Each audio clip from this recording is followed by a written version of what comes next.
going to record the session, so if there's anything that you miss, if you want to review it again later on, I will get it uploaded to YouTube after we're done here, and then I will let everyone know how they can view that. So thanks everyone for joining me today. As I mentioned before, I think we're just going to do just a bit of OA sourcing today. I think that doing this can benefit a lot of people. It can even help me, because I know a lot of people, I learn most of my stuff from other people and their sourcing methods. Thanks, Dan. And so the plan for today is just to start off with the Keep a Product Finder. I'm going to do a couple different methods in here just to start finding some products. And then I think from there, what we'll do is we'll start doing some reverse sourcing or storefront stalking. We'll see if we can find some good sources. Sorry in advance if it's your storefront. I will try to avoid anybody that's here if possible. And then, yeah, if we have time from there, we'll see if we can do some sourcing directly from a retailer as well. And again, sorry in advance, I am just coming off of a pretty crappy cold. I might be a little bit raspy, I might cough a little bit, but I will try to get through it. So just want to double check, could everybody type in the general Amazon chat if you are able to see my screen?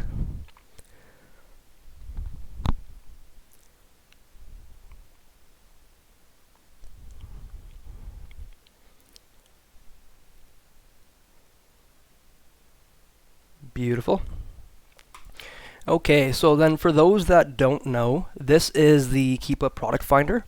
I know a lot of people do not use Keepa nearly to its fullest potential, but Keepa is a super powerful tool, not only just using the sales rank charts that we use every day, but also just to look at additional data and to find products through places like their product finder.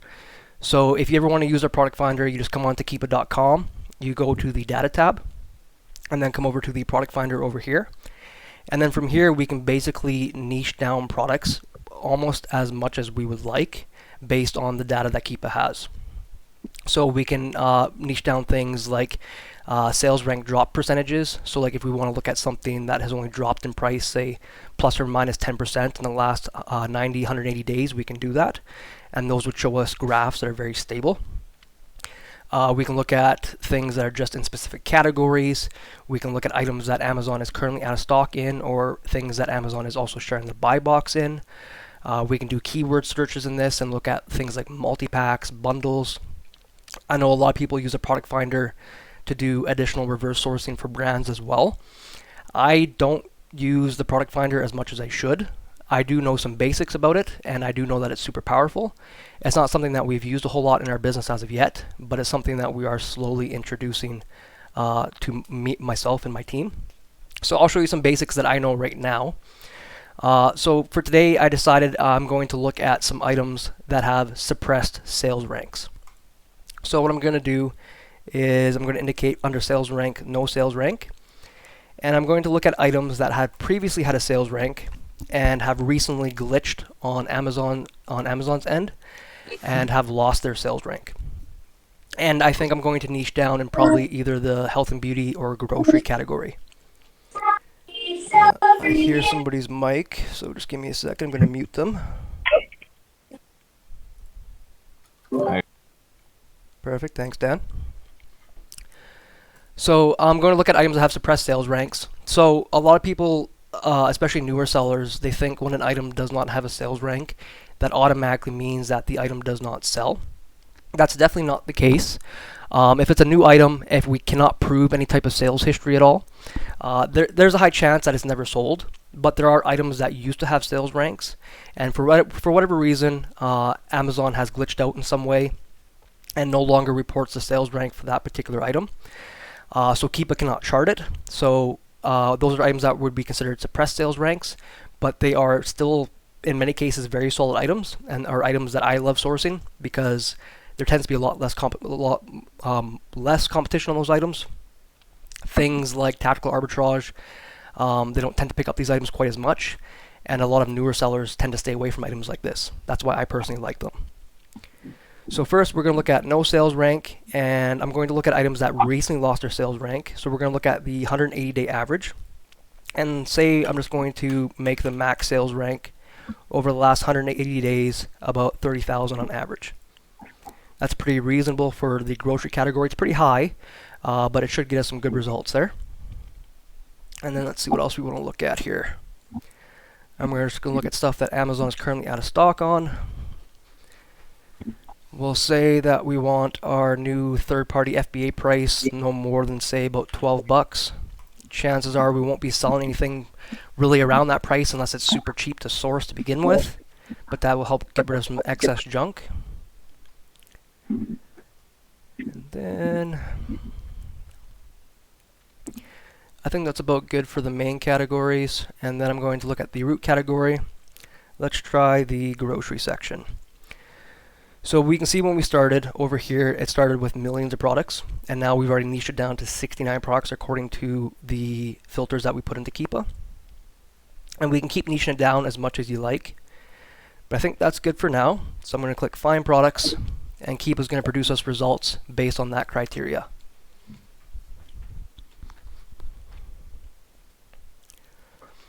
Okay, so then what I personally do, I find that with a lot of people, they have previously mentioned that they like to look at review count. I think that's fine, but in Canada, Keepa tracks the review count for both Canada and the US. So I don't always think that's a super good metric to look at. Because if we're looking at an item like this, like guaranteed this doesn't have 3,000 reviews in Canada, it probably has 3,000 reviews between Canada and the US. So I just like to look at any item that looks like it's would probably be a reasonable item that does not look like a private label item. And I'll pull up a couple here at a time. So I'll open up this guy, looks like it might be promising. This guy. I've seen this brand a lot of different wholesalers, so this isn't something I'm going to personally look at. It looks like Amazon's on it a lot. Let's take a look at this guy. And if at any time anybody has any questions along the way, I'd prefer not that you don't just hop on the mic. Put your question in the chat, and then I'll either answer it from your question there, or I'll ask you to hop on the mic, and then we can have a discussion from there. Let's pull up a couple additional ones here. That looks okay.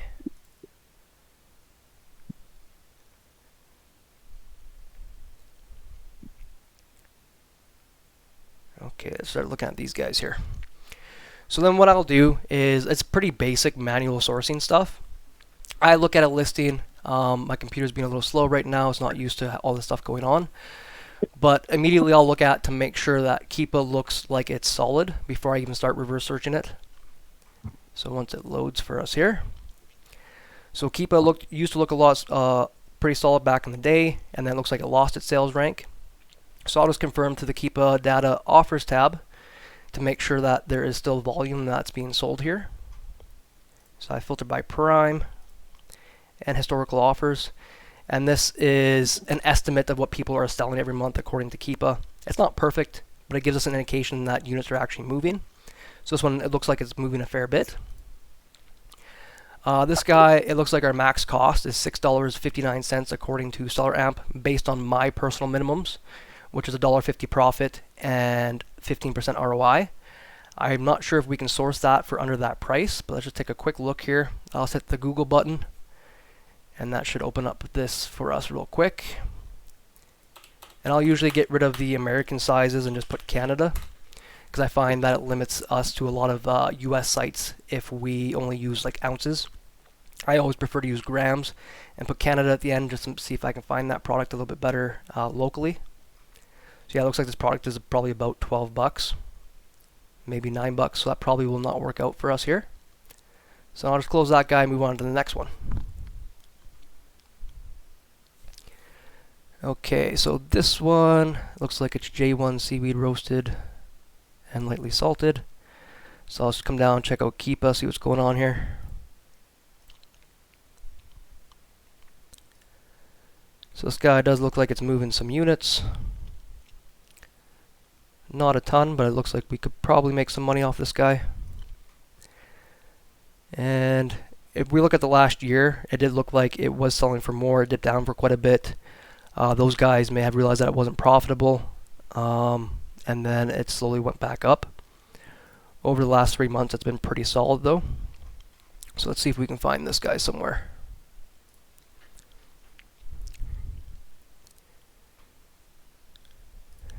Okay, and I'll put at the end, Canada. Okay, so it looks like this is an item I've already looked at in the past, so let's take a look. So we got Walmart. And then once you do this more, you'll learn what kind of websites you avoid. Like, of course, I'm never going to look up items on eBay, especially like for grocery items, only if you're like selling used electronics or stuff like that. I believe You Buy is something like a third-party delivery site. I haven't heard of Snack Paradise, so we'll take a peek at that guy. Looks like it's at Superstore. Okay, so Walmart, it looks like it's not really available. This website looks no bueno.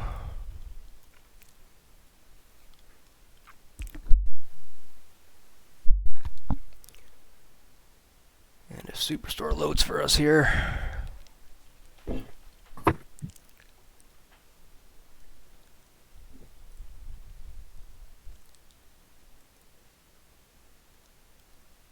Okay, so this guy might be a match. So this is J1 roasted and lightly salted seaweed, 24 pack, 1088. I believe that looks like it is a match here. So this guy is selling for 1088. So after factoring in some fees for shipping to FBA and some prep fees, with my settings, I have it set up for 30 cents per pound to send to FBA, and an additional 50 cents per unit for prep fees. So that'd be things like labor, box space, labels, things like that. We have a net profit of about 413. So that looks like it could actually be a solid item. It's from Superstore, so chances are this is an item you're not going to get delivered to you. This would more so be an RA item. But I also personally like RA because a lot of people are pretty lazy and they don't like to actually put in the work and go out to a store and buy stuff. So this could actually be a viable item for somebody. So I'm not going to tell you whether or not you should purchase these items. Of course, if you're viewing this, you should make your own decisions. I don't know how many people are going to be watching this on the stream or later on YouTube, but as of right now, this does look like it could actually be a viable item. With the current FBA sellers, you might be able to sell about anywhere from 5 to 10 per month. So, you know, you might be able to make about 40 bucks per month on this guy here. And it looks pretty basic. It looks pretty light. A couple labels and you'll be good to go. So we're going to put this guy off to the side because we'll probably look at some of the storefronts from this guy. And that's usually the way I like to identify storefronts to look at, is I find a solid product and then I start going deeper into seller storefronts from there. Okay, so let's take a look at this guy. So I already have a price in here, so obviously we have found it somewhere in the past. So this is Fruit Source. I can tell just from looking at this looks like it's probably a product from Costco, just because it's a pretty large box of fruit snacks. Just going to take a look at Keepa. So this one, again, looks like it has some pretty decent volume. Again, it just has a suppressed sales rank. But with this guy, it wouldn't be super good profit. You'd be looking at under 15% ROI. So that could be something that somebody uses for a product as well. Chances are my team has already found this. It's probably that price in store at Costco. You probably can't get it online at Costco. A lot of stuff at Costco, if you can get it online, it's usually a couple bucks more than what it is in the store. Okay.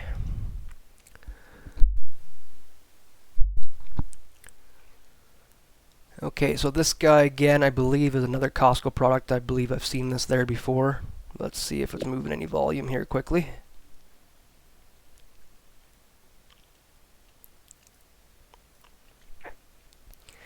And with this guy here, I have no evidence of actual sales here on Keepa, and I also have no evidence of sales actually happening under the FBA stock movement through Keepa. So with this guy, I probably wouldn't be interested in even looking any deeper into this one at all. And so Janine, I know I've talked to you in the past, and I've mentioned about how to kind of quickly analyze a listing. And in my opinion, you should get to a point where you can analyze listings probably like under a minute per listing. And this kind of process is exactly what I mean. I try to look at the data as quickly as possible because majority of the stuff that we're going to be looking at is going to be absolute trash, absolute garbage. So you want to be able to get through all that stuff as quickly as possible to get to the good stuff. And so in this case, I looked at it. I determined right away that it looks like it doesn't sell. so I won't even dig any deeper to try to find it somewhere. Okay, so let's take a look at this guy. So again, we have some sparse FBA stock history, but we have some on here recently. And it does look like it's moving a pretty fair amount. This might be kind of a Christmas chocolate, but it does look like it is still selling, and we are still in the meltable season. So let's see if we can find this guy somewhere.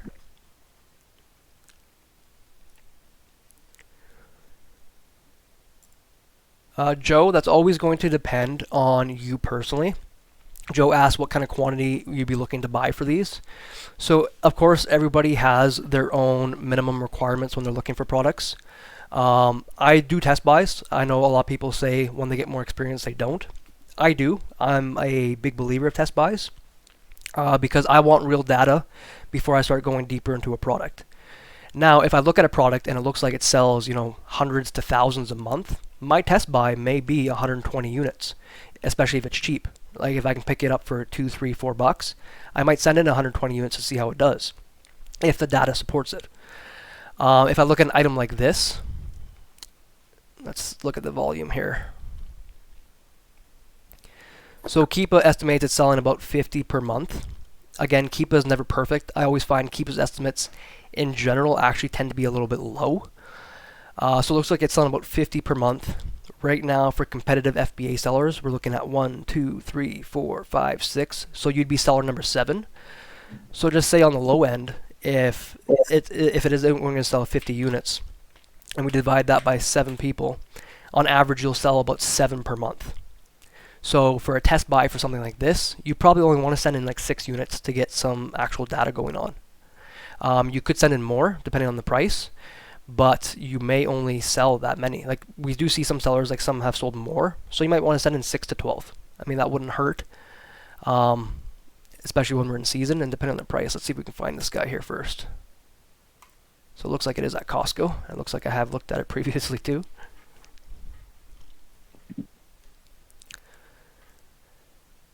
Okay, so this guy, it says Costco online. It's currently out of stock. On the page here, it does say it's 500 gram, but in the picture itself, it says it's 481. So you'll notice that a lot on listings too, especially in Canada. I notice that people like to screw with the listings, and this kind of throws people off when they're sourcing. That will have to be a personal decision whether or not you're going to sell on those listings, because a customer may be expecting a 500 gram box, but likely a 500 gram box doesn't exist in this brand. They probably made that listing just to throw off automatic sourcers like TA and make it harder for newbies to sell it. Me personally, I would probably be okay with selling this if the profit was okay. I wouldn't really see that many people upset if they got what they saw what was in the picture there. And it's not that far off. It's not like it's like half of what it's promised. Okay, so this guy looks like it's at Costco. It's not out of, or it is out of stock, but it's for $13.99. It wouldn't make sense for us at that price, but I'll show you another little hack here. I'm going to bring up another screen. As I mentioned with things from Costco online, they're typically always more expensive than they are in the store. I like to use a website called Coco West. I believe there's also one called Coco East for the east end of Canada. What these guys do is they go into Costco every single week and they take pictures of everything that's in the store, so you can actually see what the real price is. So I'll just copy a bit of the text here, and it's completely free. You just come on here, you search the product, and then we can see what the actual real in-store price is. And this will be for the West Costco, but Costco on the west of Canada and the Costco on the east, the prices tend to be pretty similar. And so it looks like it was previously on sale for $8.99, but it's normally $8.99 plus $2.50, so it's what, about $11.50 in store? So $11.50. So that might be a product that looks pretty okay too. That might be a product that brings in, about $50 worth of profit a month. I would do a test buy. I would do probably 6 to 12 units on this guy. It's not overly expensive if you have the cash flow. It does look like it has decent volume, but I probably wouldn't expect to sell more than 6 or 12 units per month on this guy. And right now, with quantity limits, in my opinion, you probably only want to stock about 30 days worth of inventory at a time. I find that tends to help your inventory limits the best right now. No problem, Joe. Appreciate the kind words. Okay.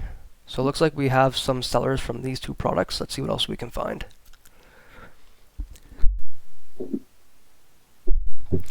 Excuse me, I just have to mute my mic and cough a little bit. Okay. And if I was a brand new seller, if I've never done this method before, I would literally pull up every single listing and look at every single one. I can tell I look through probably hundreds or thousands of products a day, so I can tell like I've looked at this product before. I know that this specific size is only available in the U.S., so I'm not even going to look at that one myself. This guy looks like a nice little bundle, so let's look at that guy. But yeah, if you're doing this on the regular basis, you get to know products, especially if you see the same ones all the time. And then obviously you don't have to spend your waste any time looking at those guys again. Take a look at that guy, this guy. Earth Mama, it can be hit or miss. I know with some suppliers they restrict you after you buy it from them, but I haven't heard any problem with buying it directly from retailers as of yet.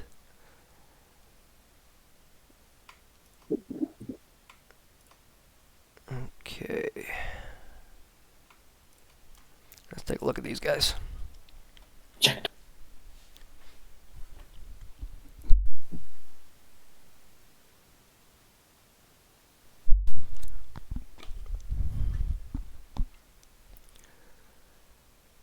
So this is just some random Asian candy.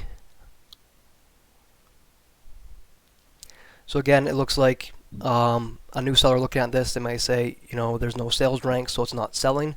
But we can see from before that it was selling previously, but now the sales rank is suppressed. So let's dig a little bit deeper into this guy. I think I opened too many pages and my computer's having a problem loading that quickly.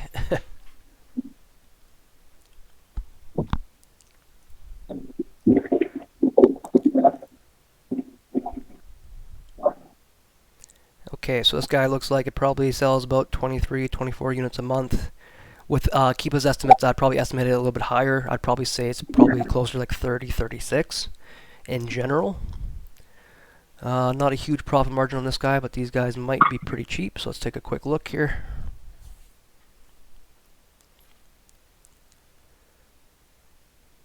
And I'm seeing Walmart.com, so let's put in Canada. And I always try to just like get rid of all the additional fluff, like all this additional sorted flavors and stuff. That tends to help out the Google search a little bit. If you get more specific, I find that you can find the products on the website a little bit easier. And I'm kind of just seeing a bunch of random websites, some US sites, so I would assume that this is either only available somewhere in store, or it's from the US, or from a wholesale supplier, so I'll just pass on that guy.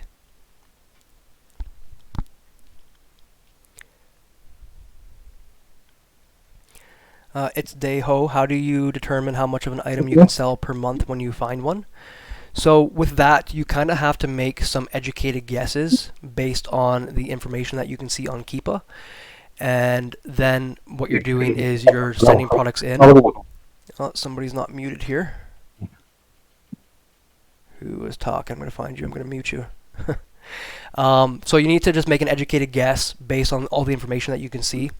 So that can be information like sales rank drops on Keepa, the amount of stock movement that you see on the Keepa offers tab, and then also if you dig deeper into it, you can look at the reviews only in the Canadian market. And then you can use all that data and kind of paint a bigger picture, and then see how many competitive sellers are on that listing. And so like say with this guy, let's dig deeper onto this guy and we'll take a look. So firstly, again, we don't see any Keepa drops because this is a suppressed sales rank item. So we're going to dig deeper into the data tab and into the offers tab and into the prime sellers only, and we're going to look at the historical offers so we can see everything that's going on. And we can see that according to Keepa, from what Keepa can see, this item sells about 39 units per month. So then from there, if this was an item that I decided that I wanted to purchase, I would look to see how many other FBA sellers are on the listing. And I would look at sellers that are within about 2 to 3% of each other, because chances are those are going to be the majority of the people that share the buy box. There definitely are cases where people with a higher sales amount get the buy box, especially in Canada, especially if you have a higher stock. But on average, I always like to look at the lowest, 2 to 3% of sellers. It gives you kind of a better idea. And so with this guy, it looks like it sells about 40 per month. There's 2 sellers that are within the buy box price. They're the exact same price. So you would come on this listing, you'd be seller number 3. So then what you simply do is you take how many units you estimate that this is going to sell per month. So say on the low end it's going to be 40, and you're going to divide that by 3 sellers. So you're going to sell about 13 per month or so on average if everything else is equal. So with something like this, I would probably throw a test buy if it's cheap enough and it profits anywhere from 6 to 12 units. Then we actually have some real data to go off of. And then once we get that real data, then we can determine whether or not this is an item that's worth replenishing or not. So let me know if that answers your question there. It's Deho. Okay, let's see if we can find this guy somewhere. So this is an 8-pack of 3. This is a multi-pack. So I'm just going to look up Warhead's Extreme Sour.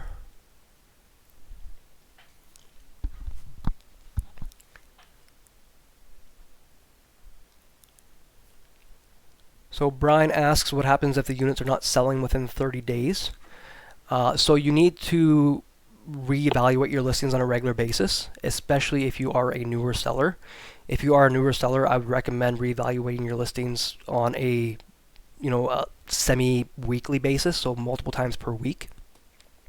And if you are in stock and your items are not on the way to FBA and you're priced competitively and you're not selling them, if that occurs, multiple weeks at a time, I would then consider possibly lowering your price. If you are a new seller, you're going to have a harder time getting the buy box to begin with. If everything else is equal, you should get a small portion of it at least, but then you need to start messing with your pricing and maybe even do an all SKU PPC campaign ad just to make sure that those items are moving.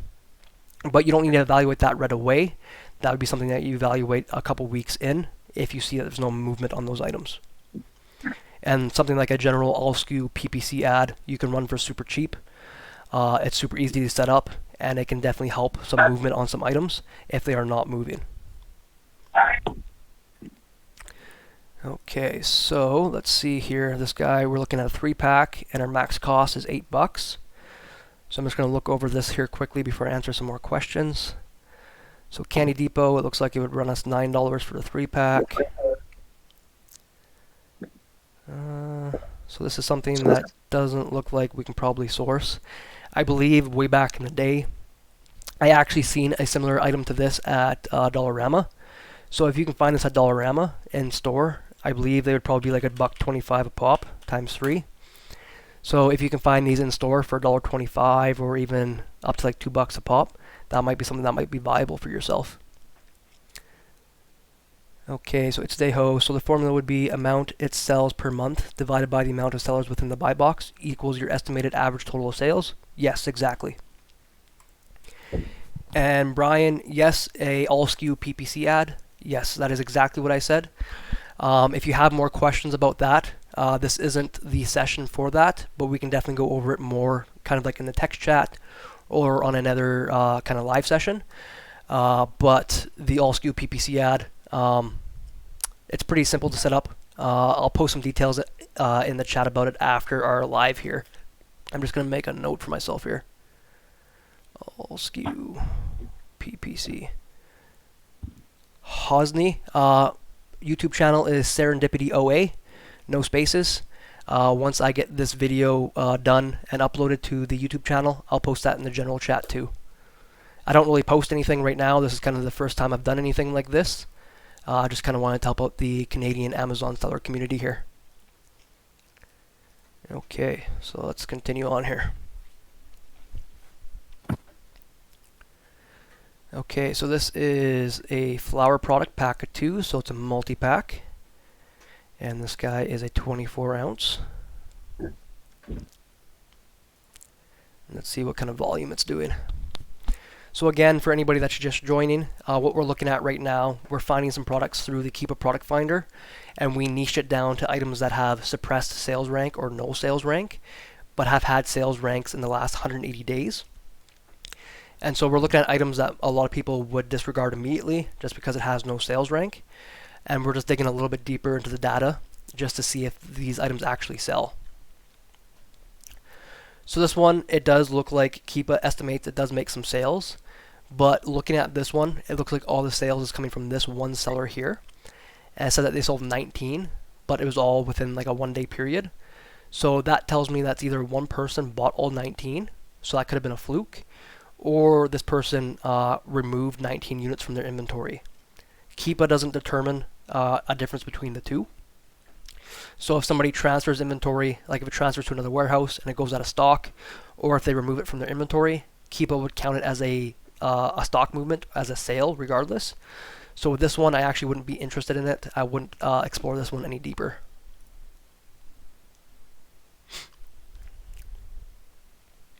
Okay, so it looks like this is a guy that we have looked at previously. So this is one that's already in Seller Amp. It looked like we had a buy cost of $4, which is not a lot of profit right now. It might be a little bit higher outside of Q4, which ends on January 15th. Our fees get adjusted and they will go up a little bit. But right now, this looks like an item that's probably not even worth looking at.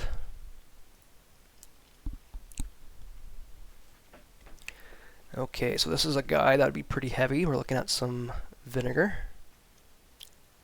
So again, it looks like it sold really solid before, and then absolutely no sales rank, it just goes away. So chances are this probably sells a lot, but I doubt that we can buy it for less than $1.40.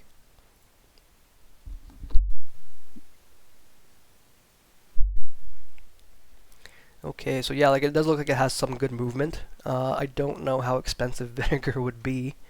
Let's take a look.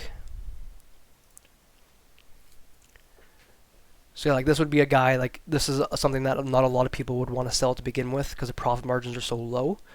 But in my opinion, if the volume supports more sales, I'm completely fine taking a lower profit as long as the prep isn't super intensive and it's not a pain in the ass to get the product to me. So yeah, it looks like this item on average is selling for like $3.50. So this wouldn't be an item that I'd be interested in. And the profits are probably eating a lot from this item because it is a heavier item. It's 2.6 kgs.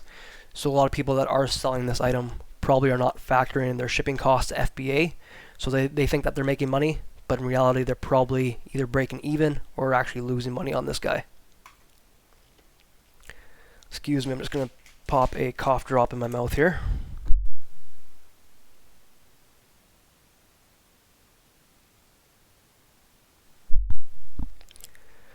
Okay, so we see a turmeric powder, but this one I see right away it's sold directly from the brand. So if there aren't any other FBA sellers on this one, this would be something that I'd probably avoid. In general, my general rule of thumb is if it's sold by the brand and they are the only ones that are on the listing, you probably want to avoid it just because we don't have any evidence that they are willing to share the listing with other people. If there are multiple other FBA sellers on the listing, then I would say give it a try. But we can see in this case down on the third Keepa graph, it looked like there was an additional offer that came on the listing, then they immediately went off. So that could be the brand trying to control the listing. They might be sending out IP claims. That is a possibility. So this would be an item that I would avoid and would not even bother looking at any further.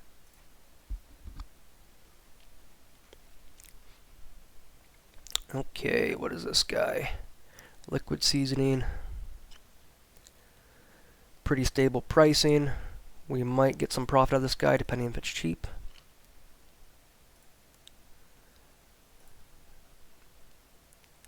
And this one, it doesn't look like it sells a whole hell of a lot.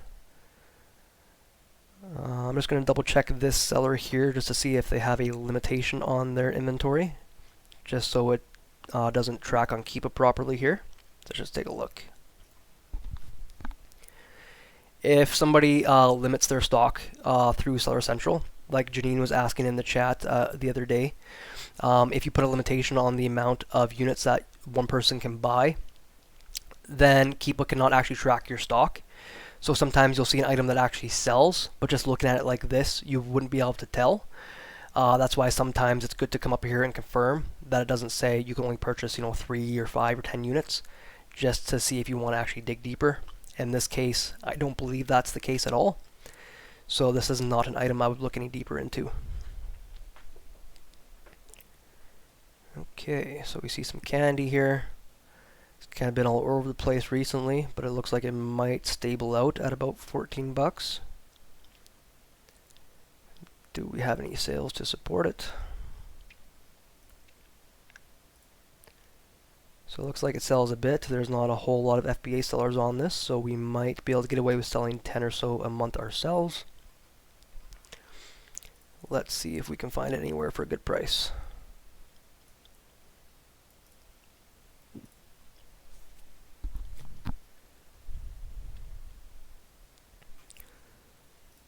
So let's get rid of all this extra fluff here and put in Canada.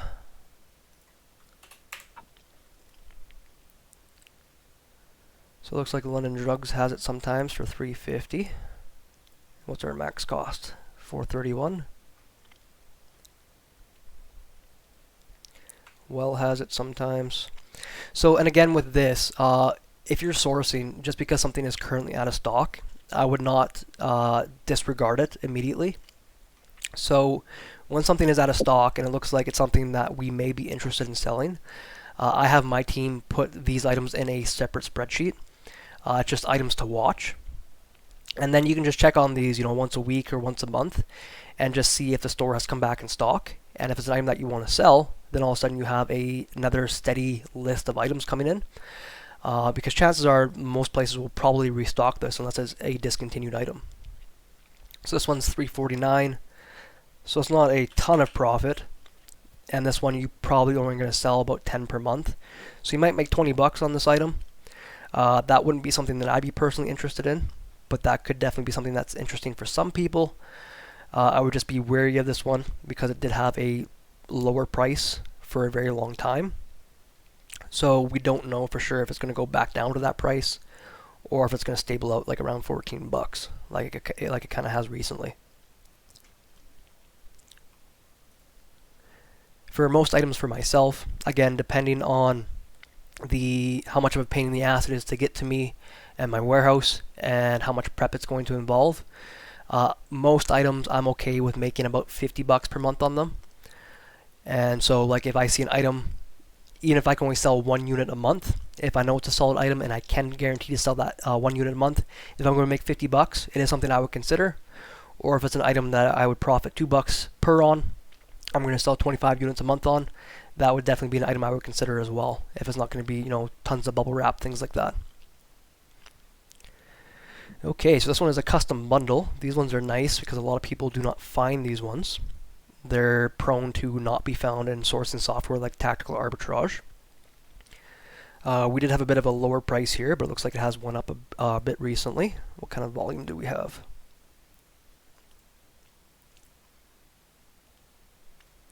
So this guy isn't selling a ton. Selling, maybe 3-4 a month.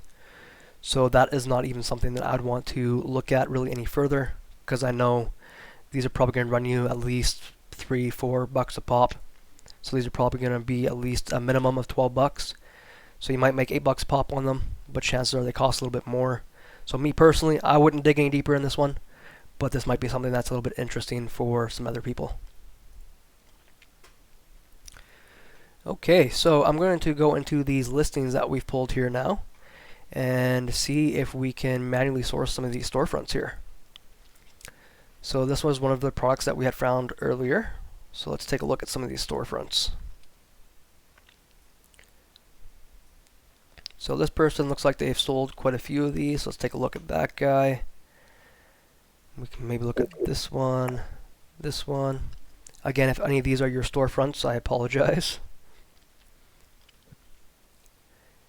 And from here, like literally you can go down the list and look at pretty much any storefront that was on a product.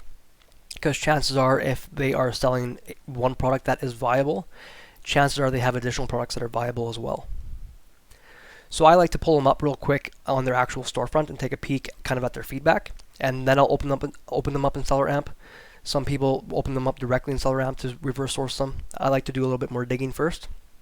So I see that they have quite a few ratings. So this is a store I'll definitely consider looking at. That guy looks like he's probably decent. And New Haven's looks like it's decent as well. So let's take a look at these guys. So I come down to the offers tab here. I'll find the first storefront I want to look at, which is Rue M. Click on the FBA tab, and now we have their storefront in Seller Amp. I know like a lot of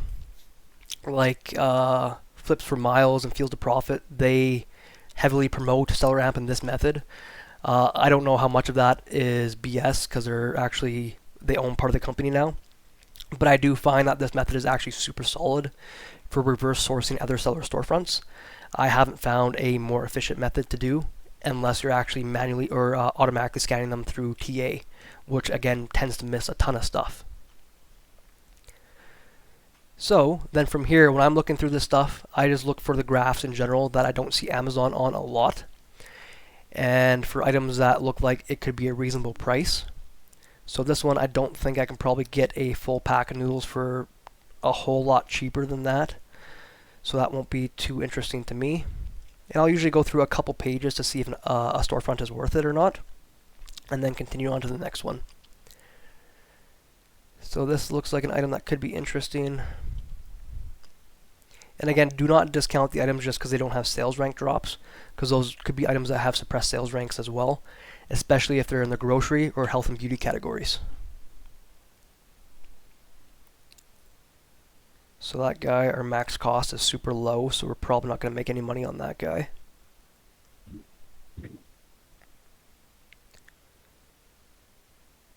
That's actually negative profit. This might be an interesting bundle. Okay, let's take a peek at a couple of these guys. So yeah, as you can tell with manual sourcing, it is definitely kind of a grind. It just takes time. You have to sit here, you have to be consistent, you have to put in the work.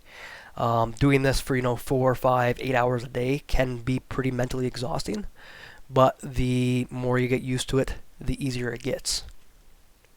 And this is a method that I teach all these methods to my virtual assistants, and these are methods that they use on an everyday basis.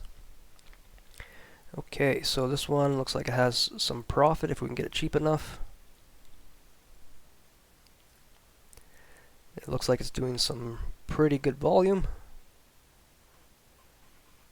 Okay, let's see if we can find this guy here.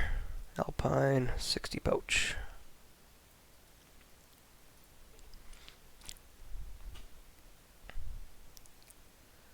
So we see it on Amazon, Walmart.com. It looks like it might be a Costco item. Just try, oops. No problem, Brian. Thanks for joining.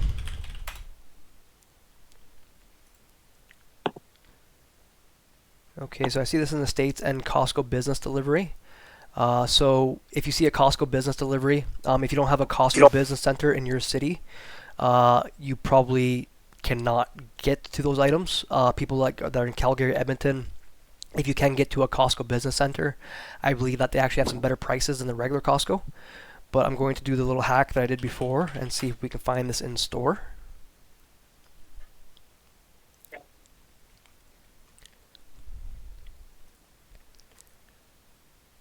So this is Alpine. I'm just going to search Alpine here.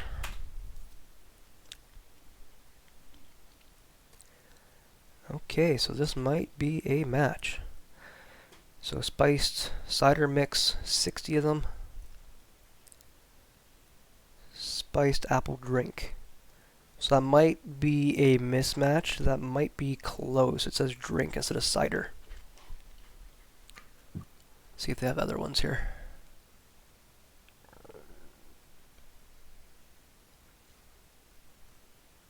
So these all say cider, so this might be a match. This would be something that you might want to look at kind of closer in the store. It looks like previously this was in store for $7.49. I find that with Costco, typically if it has a $49 in the price, that is an item that they are discontinuing. So this may be an item that is no longer available. They might be getting rid of some of their stock. It was last posted in November. So this might be an item that is worth looking at to see if you can find it and to see if it is actually a match. Because it does have a pretty good profit margin and pretty good ROI. And it does move some pretty good volume. It was selling for a bit less previously, but it does look like it kind of leveled out from the previous history here. So this would be an item I would definitely put on an RA sourcing list if that's what you do. If you do any RA, I would definitely go check this out to see if you can find it at a local Costco.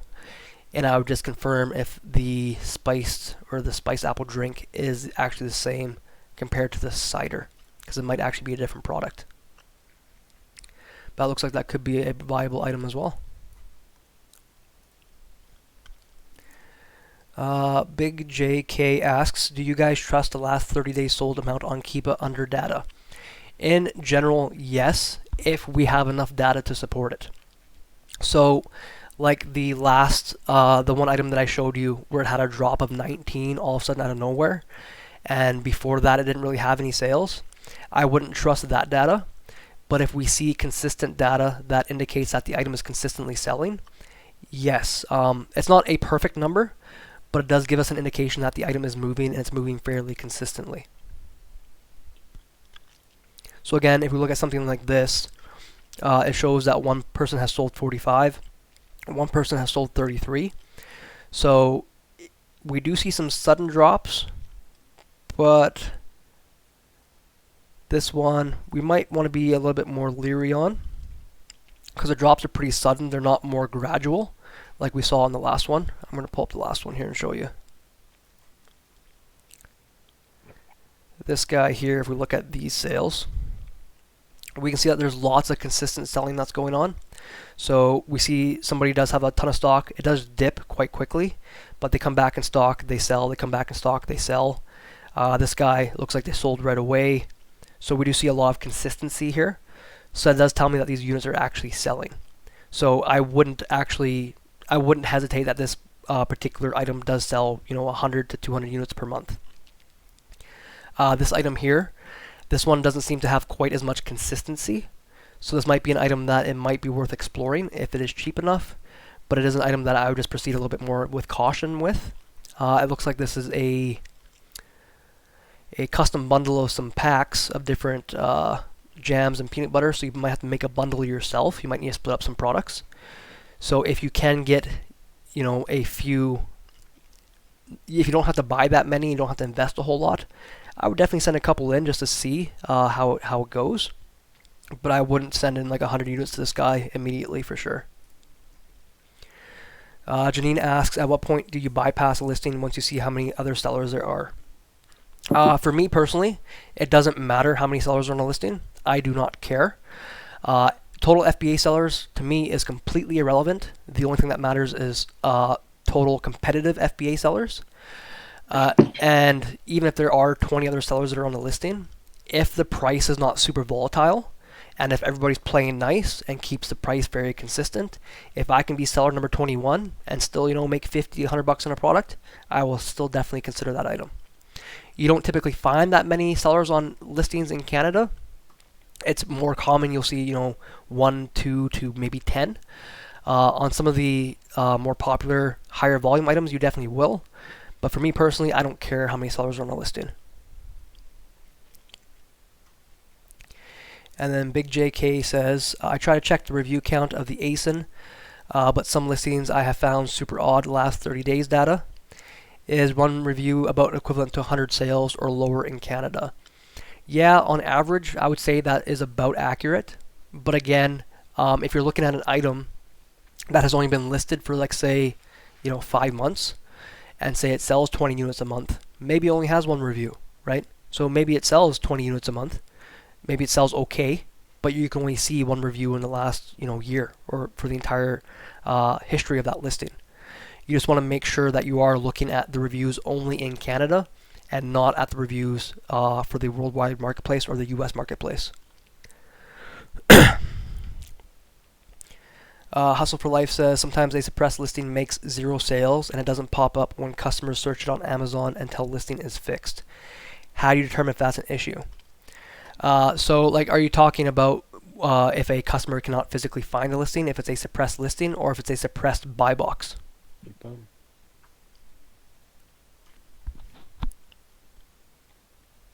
So a suppressed listing, that is very hard to determine if it's an issue on items that you're sourcing yourself.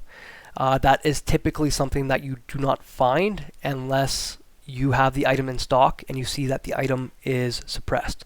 So just because a sales rank is suppressed does not mean the listing is suppressed. So like if you want to double check and you want to see if a listing is actually suppressed, you can literally search this item in Amazon, and if it doesn't pop up, that means it's a suppressed listing, right? Because it will not pop up on regular search. You have to finesse the system a little bit to find it pop up.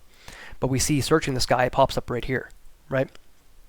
But just because a listing is suppressed, or just because a sales rank is suppressed, does not mean the listing is suppressed. I hope that makes sense. So yeah, like I like to do things with speed, so I'm not going to manually search every single item I'm potentially buying.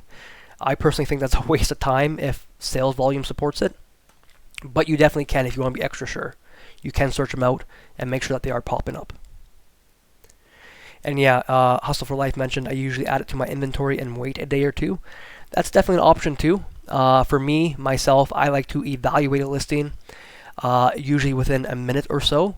And if it's a viable listing, I'm usually buying it pretty much right away and getting that to Amazon as much as possible to get the data. I do definitely recommend adding items to your inventory if they are made for kids under 12, just to see if those compliance documents pop up on Amazon. That is a good way to see if Amazon's going to request compliance documents for toys for small kids. So let's put that guy back over there. And so this one we said it looks like it may sell an okay amount. It may not. This is probably going to be another RA item. I don't imagine you can buy this stuff online. This would be something I'd probably look at and see if you can find it somewhere like Wholesale Club, or if you have a food service distributor like say Cisco Foods or Gordon Food Service. This is something I would see if you can find at them and see if you can make that work. And that'd be an item that might be worth looking into if you can get it at a good enough price.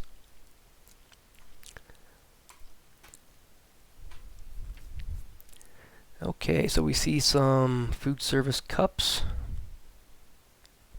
So this one doesn't actually have a suppressed sales rank. It does look like it moves quite well.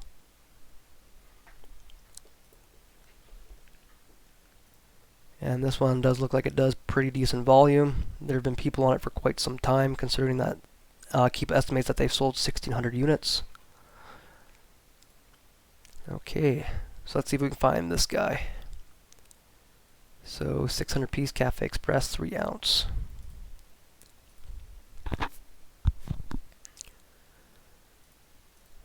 So I'm going to kind of move the search and adjust it here a bit. So I'm going to go Cafe Express, 3 ounce. Sometimes with cups and things like this, this will actually be in Canadian listings, the American size. And let's just say 600 Canada. So again, this looks like it might be an item from Costco. Let's see if we can find it at the business center. Costco's website is notoriously bad to navigate through. It is kind of a pain in the ass sometimes. So are those the same? Those look like they might be different. Same brand though. So let's do that trick quickly and we'll see if we can find this guy in store too.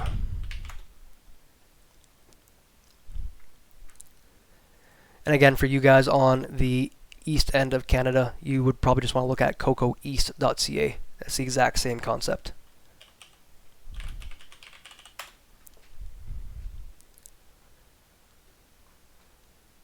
This kind of seems like it's turning more into an RA session instead of OA session. So this one, it doesn't pick up this specific item. Not saying that it's not available in Costco. So this might be something that you just want to add onto a shopping list in case you ever do go by Costco anytime. Chances are this is probably an item that's probably in the business center. So if you're somewhere that has a business center like Edmonton, Vancouver, that would be an item I would definitely look at if you ever make your way over to a Costco business center, because it is probably a viable item, probably decently profitable.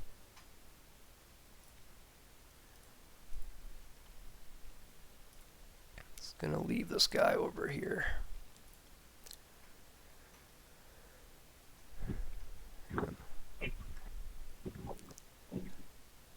Okay, so this is a Wi-Fi smart plug. It does not have a suppressed sales rank.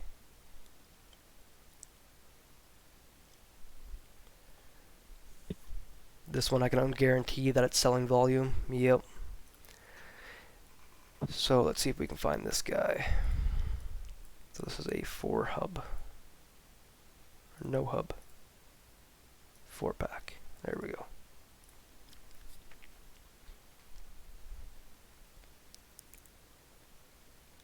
So that looks like it's a 1-pack from Home Depot. But it is 22 bucks. Looks like this is another Costco item. I find that if you do find something at Costco, probably 9 times out of 10, it is a Costco exclusive item. Chances are you probably cannot find this specific item or this specific size at any other retailer. So this guy's 30 bucks, so it would definitely be cheaper in store, but I don't think it's going to be 12 bucks cheaper. So that would be an item that I would just completely disregard from here on out, unless by chance you do see it on clearance in store. So this guy looks like they sell a lot of food service items, a lot of Costco items. So if that's kind of your forte, this would certainly be a storefront I would source. You can probably spend a couple hours in this storefront and you can probably find a couple $1,000s worth of profit just from Costco alone. They probably have things from like Costco and Wholesale Club and places like that. So let's take a look at one of the other storefronts here. Let's take a look at this guy. I'll be just a moment. I'm just going to take a drink of water here.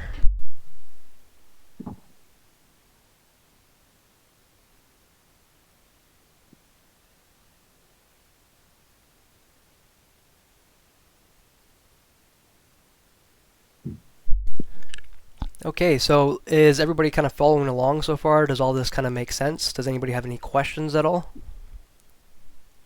If you do, let me know in the general Amazon chat here. So it looks like, again, this guy has some food service type items. Some with suppressed sales ranks. I know you can get yeast for pretty cheap sometimes, so let's take a look at those packs. We've seen that in the previous store, did not look good. That guy may have suppressed sales rank. Might be able to make some profit on some jars. Sugar is usually pretty cheap. Let's take a look at that guy. So yeah, again, if anybody here is not familiar with Seller Amp, this is a feature that's within Seller Amp itself.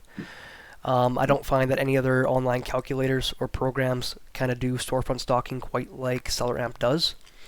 So just for me, if you are doing any type of serious sourcing via storefront stocking, I would definitely recommend making like the $20 a month investment that Seller Amp is. To me, it's well worth it.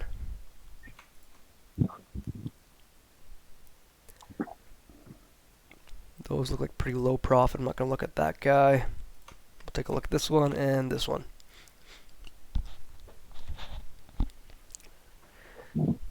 So I can almost guarantee right away this is probably another Costco item just from the size.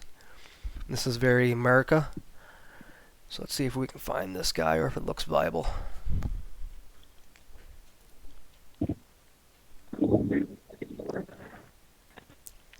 So It's Dayho asks how you can check if an item has a suppressed sales rank. It's moving just a little fast. Sorry about that. I will let you know here. So when you look at an item and you see if you're using Seller Amp or another on-screen calculator and it says the BSR is unknown, that automatically tells you that it has no sales rank. So then you come down to Keepa and you look and you see no sales rank drops on Keepa. That's going to mean one of two things. That's going to mean it either has no sales rank, so that means that the item has never sold before, or it has a suppressed sales rank. So that means it probably had a sales rank before, and then Amazon glitched out somehow, some way, and no longer reports a sales rank.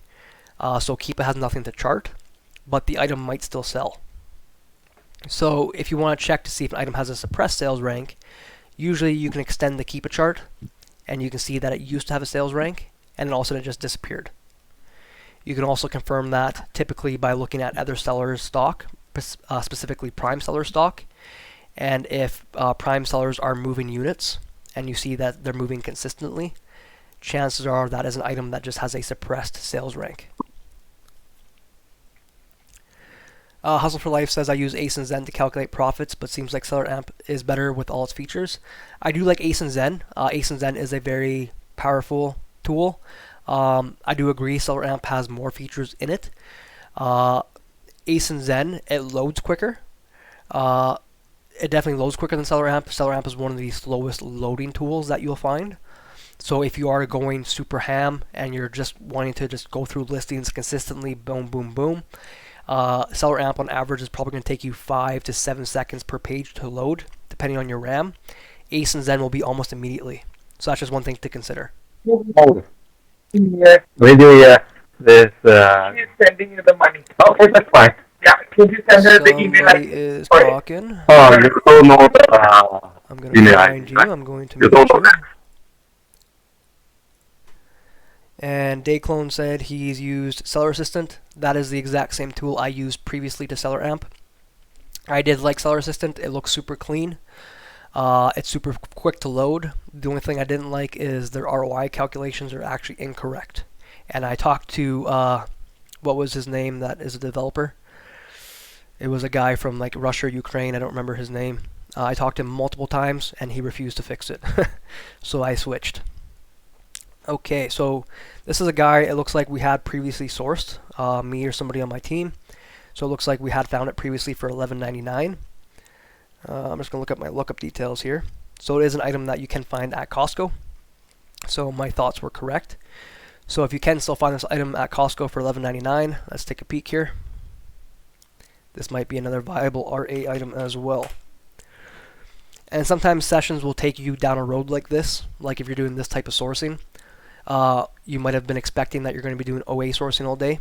You might come out with a complete RA list with 20 different products to go shopping for. Sometimes it's just the way it goes. So it does look like this guy is regular price $11.99. It goes on sale for $9.99 sometimes. So that does look like it's an item that you can probably find in store at Costco, and that would make you some profit as well. And this one does look like it has some actual decent volume. So let's take a peek here. So yeah, like this one's probably moving hundreds per month. Keepa says 159, so it's probably at least that. It would not surprise me if this sells like 200. It's been very consistent. How many competitive sellers do we have? We have 1, 2, maybe 3. So you'd be seller number 4. So say even on the low end this sells 150 divided by 4. You can probably sell reasonably about 36 units per month. So if you're willing to invest, you know, the 3, 4, 500 bucks it's going to cost you for a 36 unit test buy, mazel tov. If you have a little bit less cash flow, there's no harm in sending 6 or 12 units in and getting real data. But this would definitely be an item, if you do consider RA, it would be an item I would definitely consider. Big J asked, he missed it, my daughter was acting up. So for storefront stocking, do you ever export ASINs from the whole store and load it TA for reverse sourcing, if that even works? Or Seller Amp can do the trick? Yes, we do that all the time. So you can export the products via Keepa. You can look up a storefront on Keepa and export the ASINs that way. Or you can do it through a program like Tactical Expander. So we will regularly go into storefronts, extract them all with Tactical Expander, and load them for a reverse search in TA. It definitely does work, but TA is not perfect, and TA misses a ton of stuff. So even if your filters are perfect, we run filters on TA, like we run very limited filters. We try to find everything and still find that TA misses a ton of stuff. There is really no replacement for doing stuff manually. You're going to find the most doing it manually. TA just speeds things up, but you do miss a lot doing it that way. So me and my team, we like to utilize both methods. Some people like to just use one or the other. So that looks like it can be a pretty viable product here today too. So let's pull that guy over here. My screen's lagging, 1 second. There we go. I don't think my computer is built for all these tabs plus recording at the same time. Okay, so this is some Dr. Bronner soap. It looked like me or my team had previously sourced this one as well. So it did say we could pick it up for $9.74 somewhere. It was likely something that was on sale, so let's see if we can still find this guy.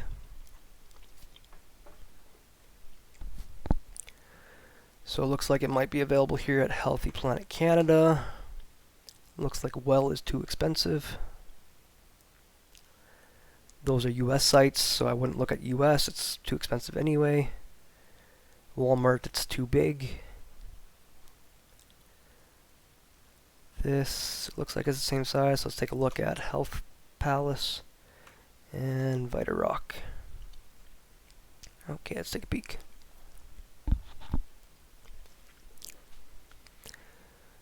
So this guy looks like it's $8.99. Let's see if this guy's a match. Peppermint Pure Castile, 16 ounce. Yeah, that looks like... No, that's 8 ounce. 237 is 8 ounce, isn't it? Yes, I believe so. 237 milliliter to ounce. Yeah, that one's half the size. So chances are we probably can no longer find this product for a good price. It was probably a one-time sale that we found at that time. We'll let these guys load here quickly just to double check.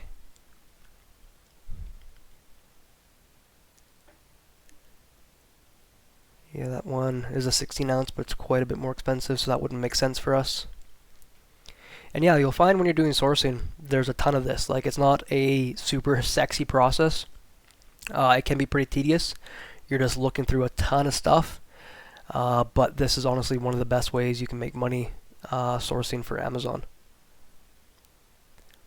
Okay, this one looks like it's one that we had previously found as well. Let's see where we can find this guy.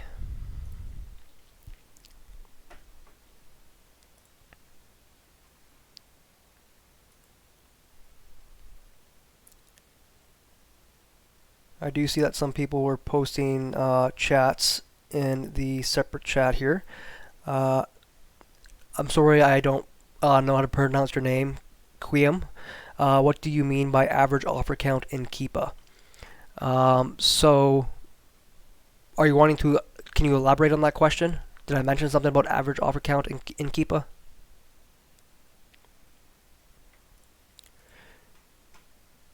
And yeah, please post in the general Amazon chat just so we can keep all questions in the same place. Okay, so it looks like we see it at Superstore for $6. So that would probably make sense for us. Let's pull up that guy. Again, this might be a RA item. We might be able to find it somewhere else for a reasonable price if you want to have it shipped to yourself.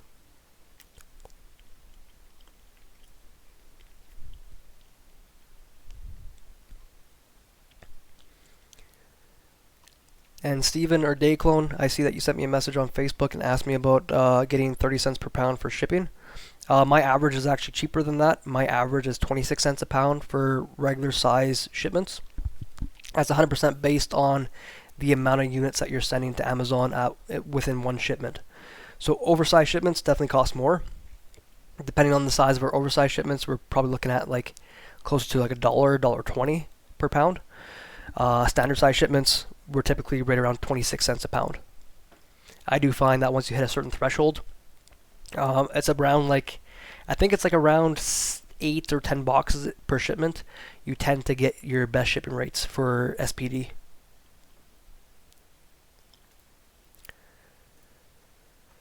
Okay, taking a little while to load here.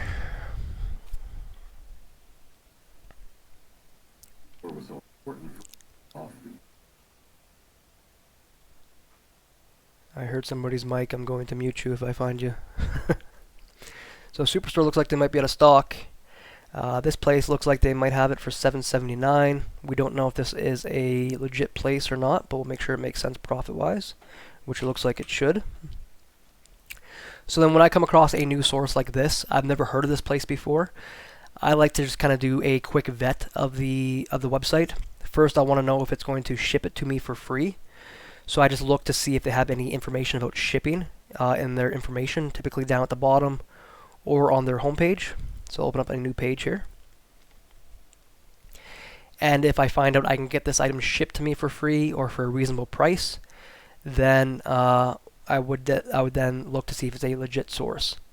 So it does look like they offer next day delivery in Toronto, and they do ship across Canada, but they do not indicate how much they charge.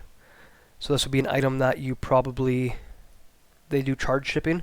So you'd have to add it to your cart and just double check to see how much they're going to charge for shipping. I'm not going to do that here. If somebody's interested in the product, they can certainly do that. But then I would just look up the source. I would copy the name, look it up in Google, and just make sure it looks like a legit company. So they actually have a Foods Limited company here in the USA. So that might be an international company. So let's look up Foods Canada. And I just want some kind of indication of a business presence. So it does look like they are probably legit. You want to confirm that that is the same address, but this is probably a legit company. So then you just have to make sure that the shipping rates are solid, and then you can definitely probably buy from them. Always, of course, buy via credit card. It's insured, so that if they do try to screw you over, you can just do a chargeback anyway. Joe noticed that they do wholesale. Would this be a good candidate to open an account with? For sure. Yeah, I see here it says wholesale.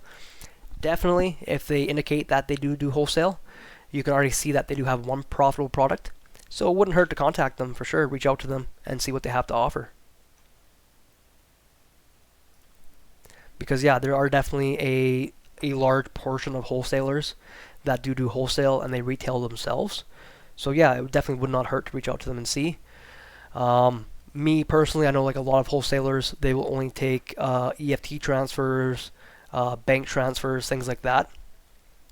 For something like that, you'd want to make sure you do more research to ensure that you're comfortable with the company before you end up sending payments like that way.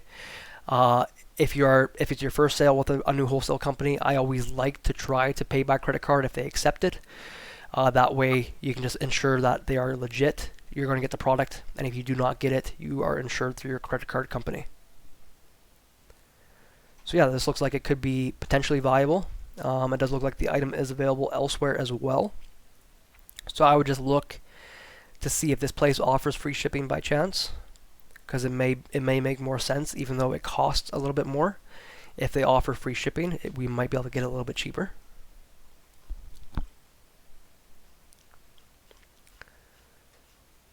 I don't see anything about shipping. They are in Ontario as well.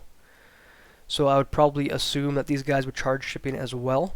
So this would be something you just want to add to your cart and make sure the price per unit is not going to be too extravagant to make sure you can still make a profit.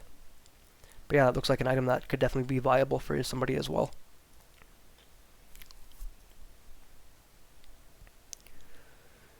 Okay, so we have some Rogers sugar cubes. This looks like another thing that we have looked at previously. So this guy, they aren't cheap. It is a 2-pack, or sorry, they're not expensive. They are pretty cheap, but even with that, the profit isn't super solid. It's a pretty good ROI, and depending on the volume, it might be worth looking at, depending on your business model. This would be something that you have to polybag, so you just have to factor that in. So yeah, like this one's only selling probably like 20, 30, maybe 40 per month, and you would be seller number 3. So you're probably only going to sell, probably about 10 per month on average on the high end. So to sell 10 per month to only profit $1.50 per, that wouldn't be something that'd be super viable for myself. You're only going to make like $15, and if the price fluctuates at all, you're going to be making even less. That isn't something I would personally be interested in. Okay, so we have some mason jars. Again, it looks like something that we've had looked at before. We can see in this example, this is a pretty good example, seller amp pulled in a lower price for the buy box price. You always want to make sure you're just kind of aware of that, because it might be pulling in data that's old, or it might be pulling in a FBM seller. So right now the lowest FBA price is actually $24. So we want to adjust that. And it looks like the price just had dipped down a little bit for like a couple weeks. But on average, it looks like it's selling for like around $20 or so, 20, 25. So it's not unreasonable to ask 24. It looks like that was the previous average, but you might be expecting to go down to about 20. So that's something that you might want to keep in mind with this guy. So let's see if we can find these guys anywhere. This is a 2-pack.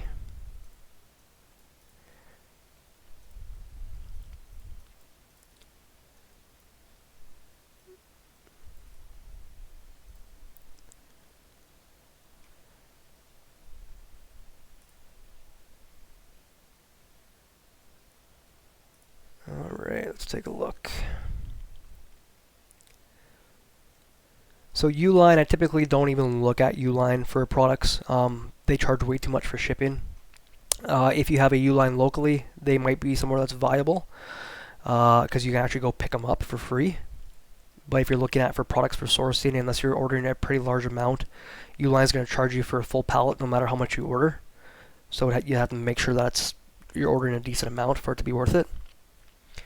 So it looks like we can only really see this at Walmart from the first page.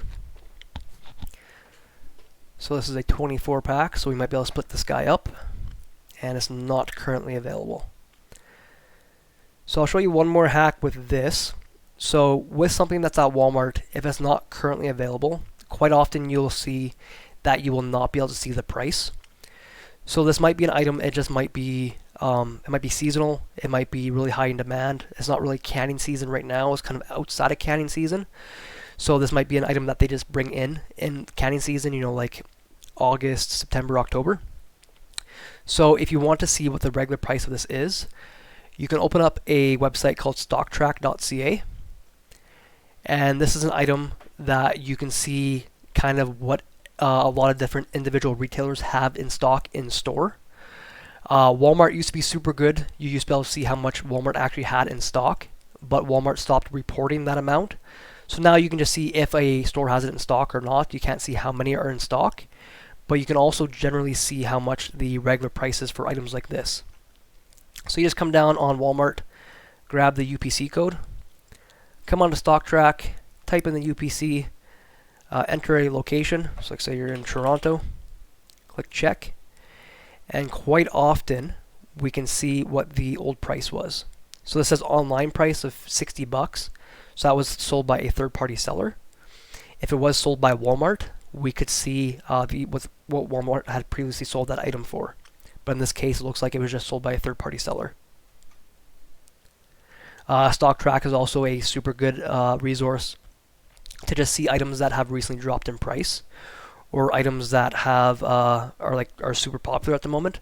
I have found a ton of good items sourcing through StockTrack. Big J asks if this is more for RA. Not necessarily. You can come on here. You can look at Walmart online price drops from today, yesterday, or weekly, and it's automatically sorted by how steep the price drop has been. So like say you want to come on and look at Walmart and say you just want to look at toys. You can uncheck everything except for toys. Look at toys. And you can see that these are the toys that were tracked by StockTrack just today that have dropped in price from Walmart. So you can see like Little Tikes has dropped in price from $70 to $45. Hot Wheels has dropped from $54 to $39. And you can buy these items online as well. So if you don't use something like TA, or you don't regularly scan these sites and you want to do some manual sourcing, you can come in here, you can take a look at these, and then you can look them up on Amazon to see if they make a profit. I find like this is a super helpful site. I've used this a ton over the last couple of years. No problem.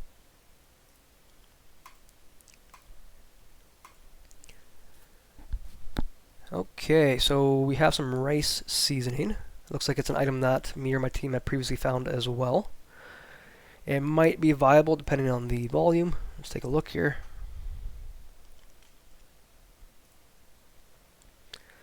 So yeah, it does look like this guy is moving units. Doesn't surprise me. It's a decently priced. It's a consumable item. Something that I imagine a lot of different cultures, especially a lot of Asian cultures, would be using. So it might be selling 100, 150 per month. So let's see where we can find this guy.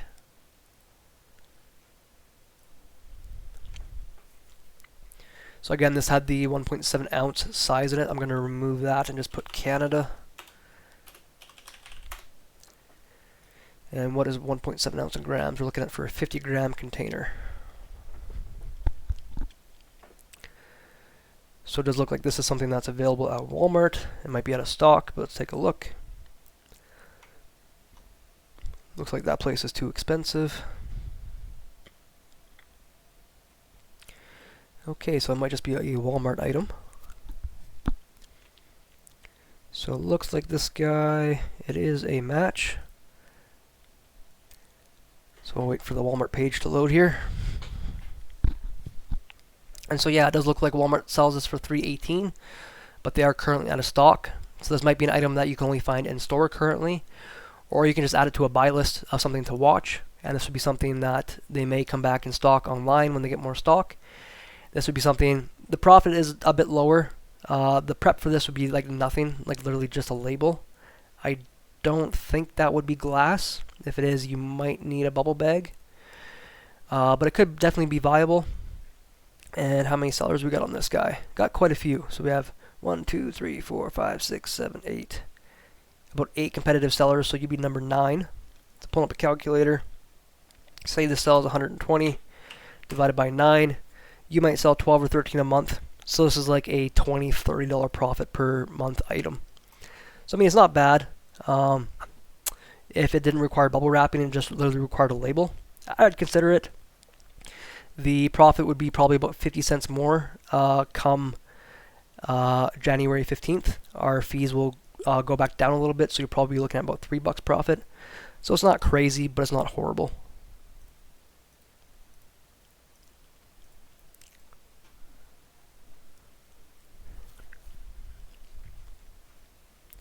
So yeah, I mean, you can see, like, it's definitely not hard to find products. Like, I see people all the time complain that they cannot find anything.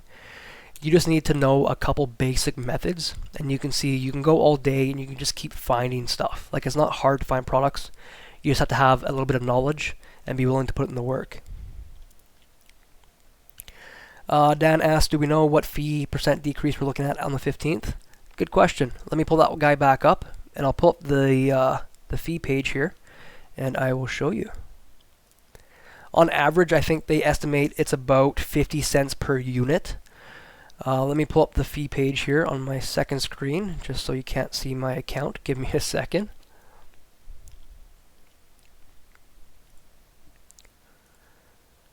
But yeah, on average for most standard size units, you're going to be looking at about a 50-cent decrease for the it's for the fulfillment fee, not the referral fee, the fulfillment fee. Excuse me. So I have this page loading here, so just give me a quick second. I have a decent PC, but it's definitely not made for all this. Okay, let me make sure nobody can see nothing here. Okay, so this is the fee differences. So with this guy, this shows you what the fulfillment fees were prior to Q4 and what they were after Q4, and then they're going back down come January 15th. And these are the fulfillment fees. So if we look at an item like this, we can come down to the profit calculator section. You can look at it on any profit calculator. It should give you a full breakdown of what the fulfillment fees are. And this guy is in the $6.86 category based on its size.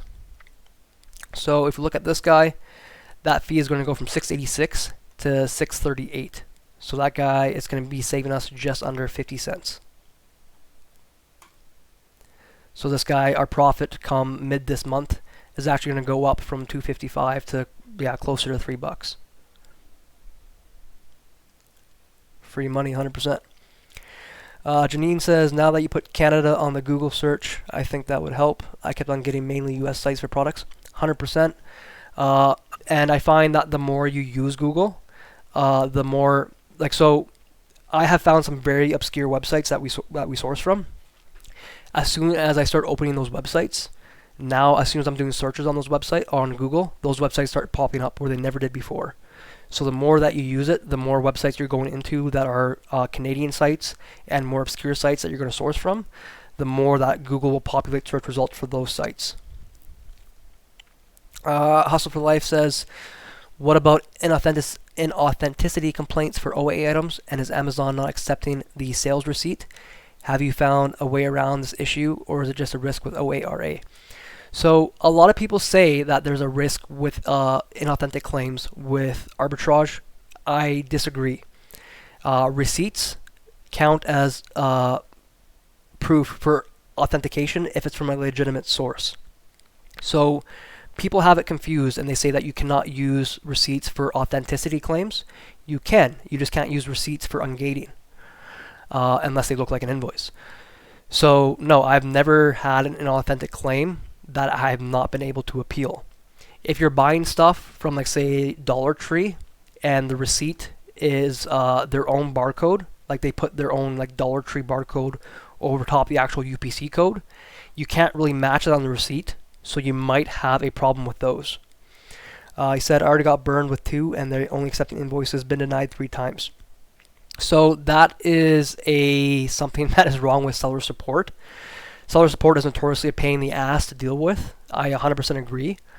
And it is 100% a case that they will not accept it, but I would keep trying different times of the day to try to get somebody else to look at your case.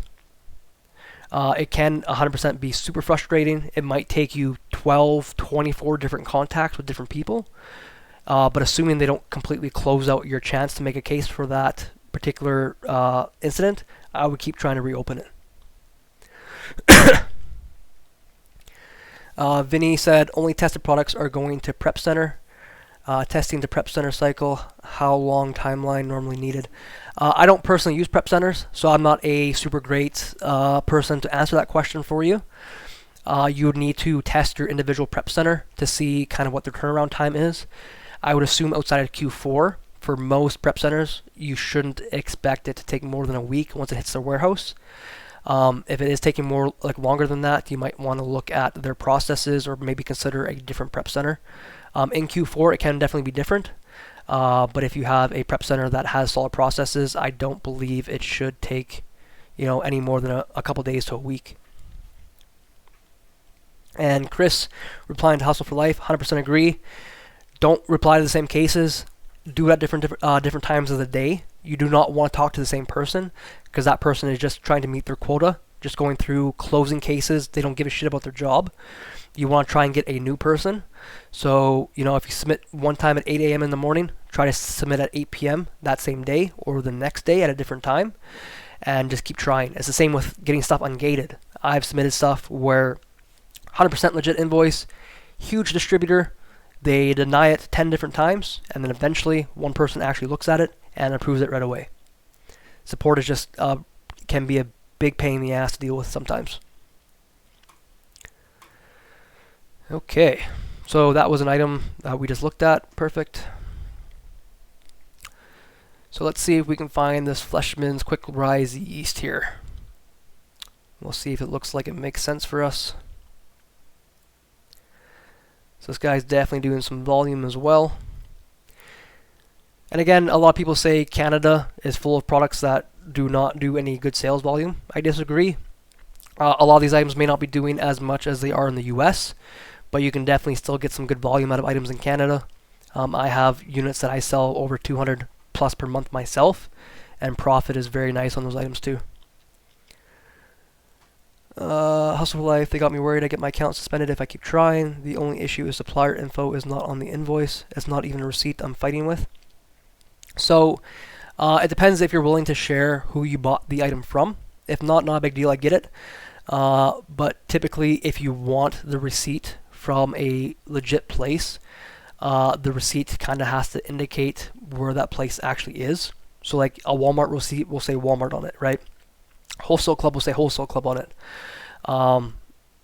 If it doesn't on their regular receipts, I would ask them to see if they can print one out that has it on there, because that might be more of a pain in the ass to work with support. But I have never heard of somebody getting suspended for submitting cases to Amazon unless they've been harassing the actual staff. Dan said, I just finished dealing with the insurance case I posted about a while back. 3 weeks of back and forth with seller support to get my point across and figure it out. Yeah, exactly. Sometimes it just takes multiple attempts before you can actually find somebody that's doing their job. Okay, so I'm going to look at this item before I start answering more questions. So this guy is Fleischmann's yeast.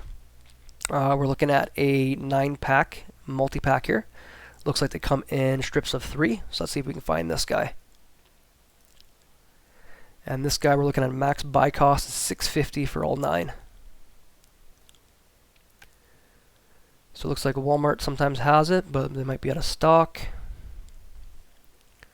Well, it's a bigger size.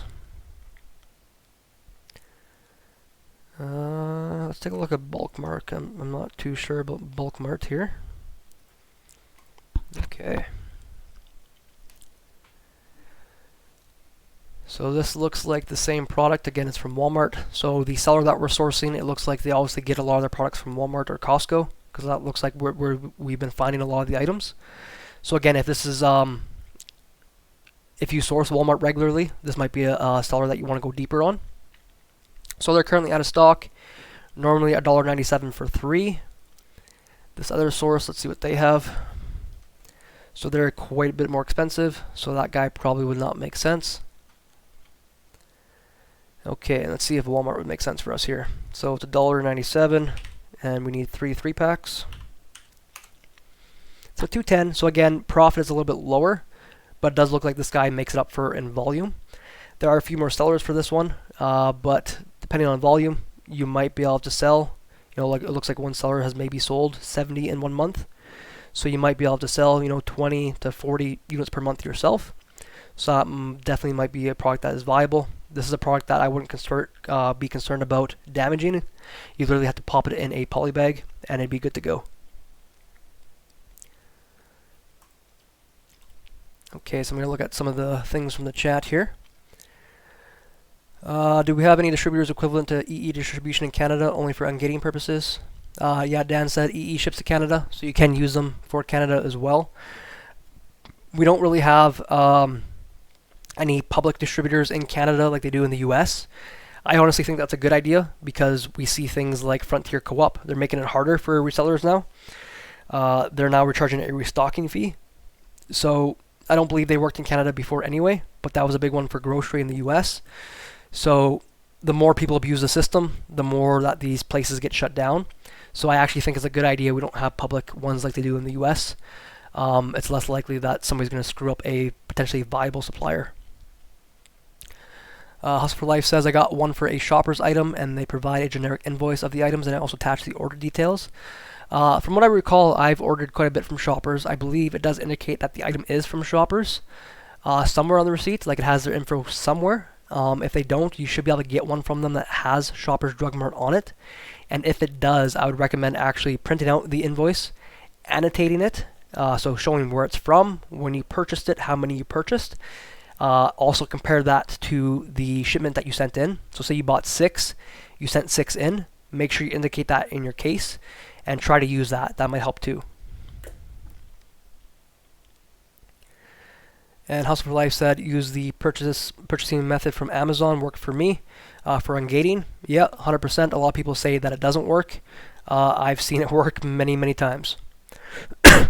And yeah, so Dan mentions highlighting things on invoices and PDFs, help get the point across. 100%. I always try to treat seller support kind of like they're 3-year-olds. Make it as simple, as simplistic as possible, as straight to the point as possible. I don't see anything wrong with highlighting or writing on an invoice. Just never try to manipulate or alter an invoice yourself. Annotating it is fine. Don't try to change it in Photoshop or anything like that. That'll give you some problems if they catch that.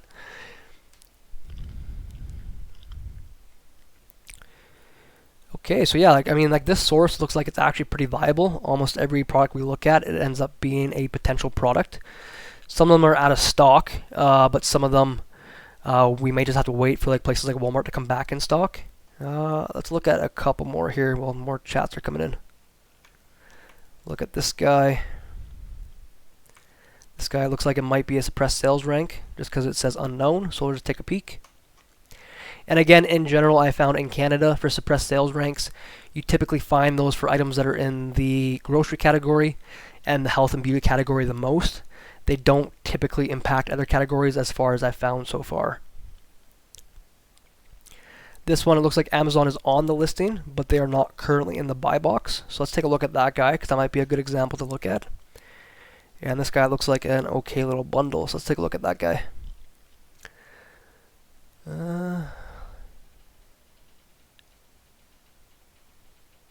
See if people are just chatting there, perfect.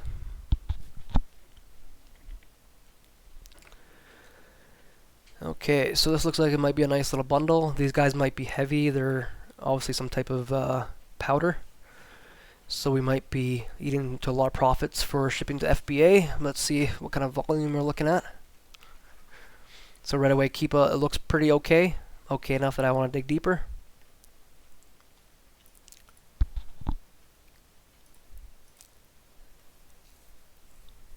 For most things like this, if I see a ton of Keepa drops and I don't see that it's a variation, I will look at this later to see the volume.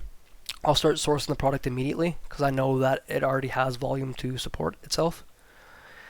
So we're looking for 2 items and we're looking at a max buy cost of $16.60. So let's look at the first one first. It's Mule Team Bow Racks. And again, I love bundles, I love multi-packs because they never come up on sourcing software. And I find that a lot of new sellers especially, it just for some reason it's a lot harder for them to find. A lot of people just don't actively source for these items.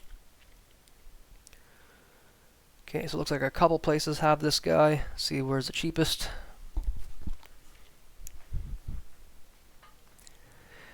And then on top of what we're doing here, I haven't gone too deep into it, but if you ever find a product that looks like it's viable, say with the pork rinds here, the brand for this guy is Oots.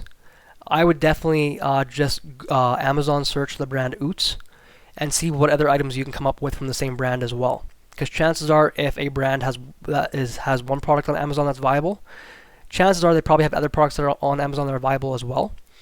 You're not always going to get that case, but I have had instances where I'll look up a brand after looking at one item, and I'll find 20 additional products, all from the same store, because they're running a sale on the entire brand.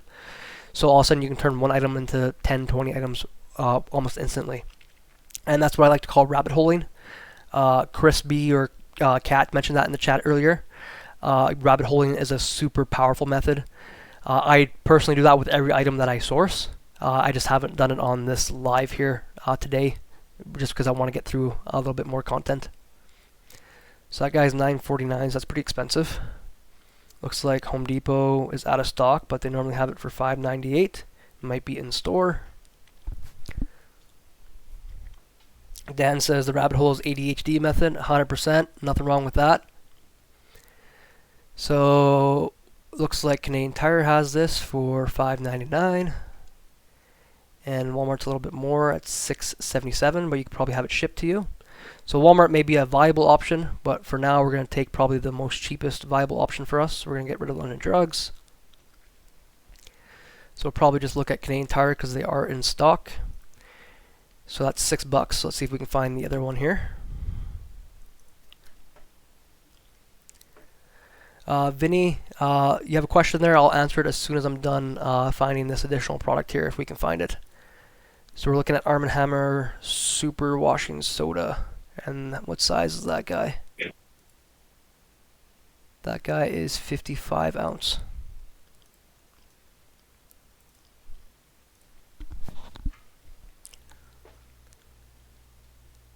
Okay, so we see it in the States.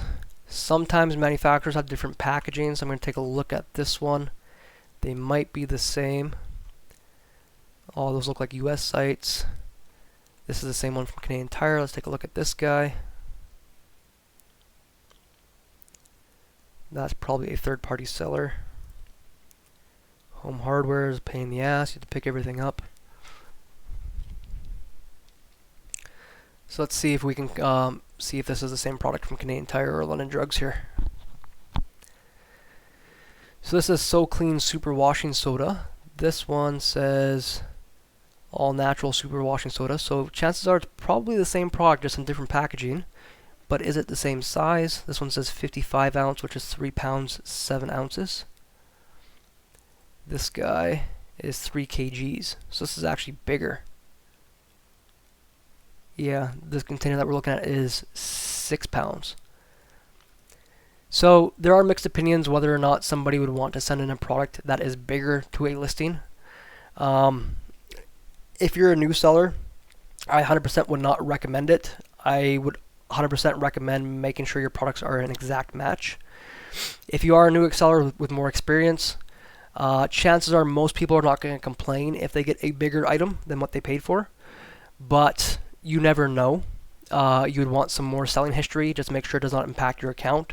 It's something that's more advanced. I don't recommend most people do it, but in general, most people will not complain if they get a bigger product if it is the same.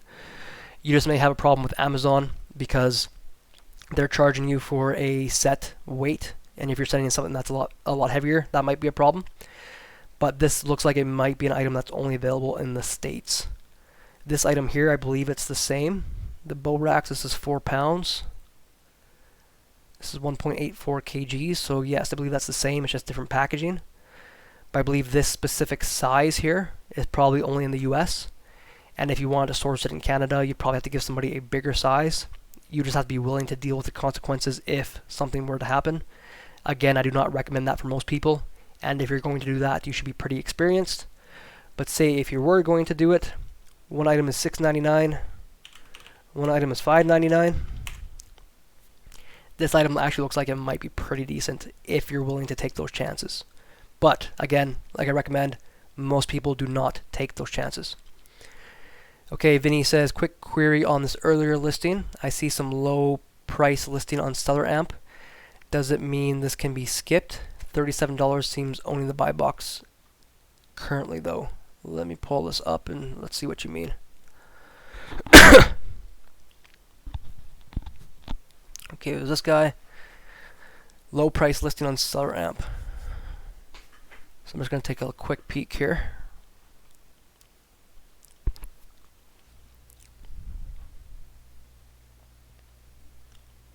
Hello? Hello? Hey, who's talking?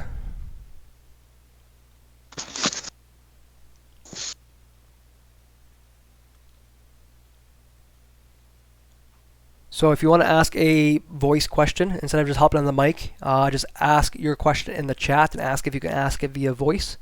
And then we'll say that you can come onto the mic or not here. So Vinny, actually, yes, you're 100% correct. Just look at this now. If we determined our sourcing price was $37, it definitely shouldn't be. We should be looking at a source price of $20 because our average price is 20 or less. That is something that I completely ignored. I apologize about that. But yeah, right now the buy box is $18.92. So yeah, that $38 was a inflated listing here. I got distracted by the chat and I did not know that. So yes, this is an item that you probably expecting to sell around $20, maybe $21.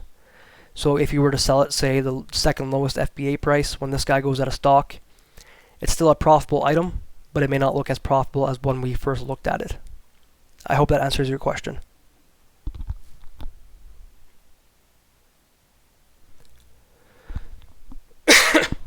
Excuse me. Beautiful. Okay, so yeah, this is kind of just a straightforward process on how me and my team manually source. So I don't think we're going to look over too many more products today. We've been at it for almost 2 hours now, it looks like.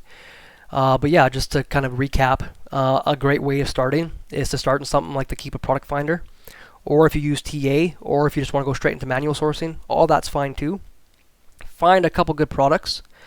Niche it down a bit, find a couple good ones, and then start going deeper into seller storefronts. And then from there, when you find additional new products, you find additional seller storefronts, and you can keep going deeper and deeper and deeper. So for this example, we were looking at New Havens. This looks like an item that it could potentially be viable. From here, we can also pull up this seller Prime Brands. We can pull up this seller Shaz, and chances are they have additional profitable products too. And it's kind of just like a never-ending cycle. You can consistently find new sellers, new products, new listings, and you can keep going deeper and deeper and deeper.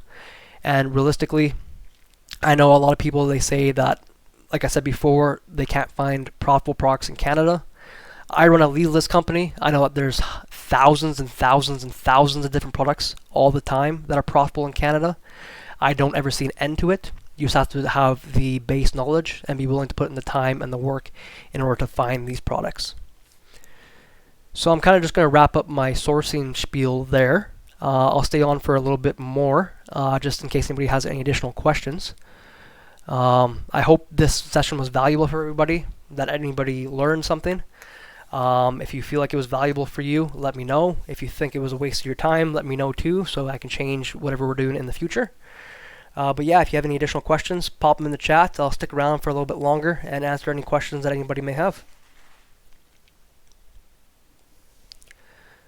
So it looks like some people are talking about billing address changes for ungating. Some people are saying thank you for your time. No problem. I appreciate everybody being here and spending the time with me. Yeah, Jack, your full name.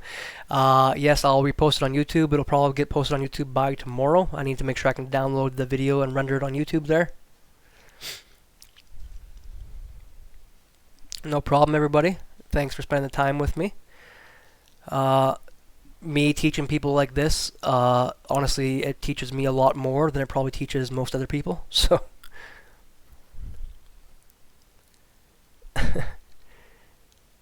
Good to hear everybody found some value in it. Yeah, Big J, appreciate that. Yeah, it's still a relatively new Discord. We started end of October. Already have over 200 people, which is kind of crazy. Specifically for Canadians, and I hope just to keep providing some serious value in this Discord server. It's kind of like the whole purpose. I like to see other people succeed. And when other people succeed, it helps motivate me and make sure I get off my ass and actually do some work.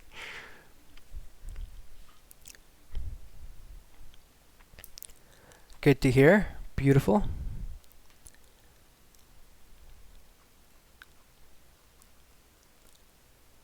And yeah, I don't 100% recall who asked about the all-SKU PPC campaign. I believe that was Brian who left earlier.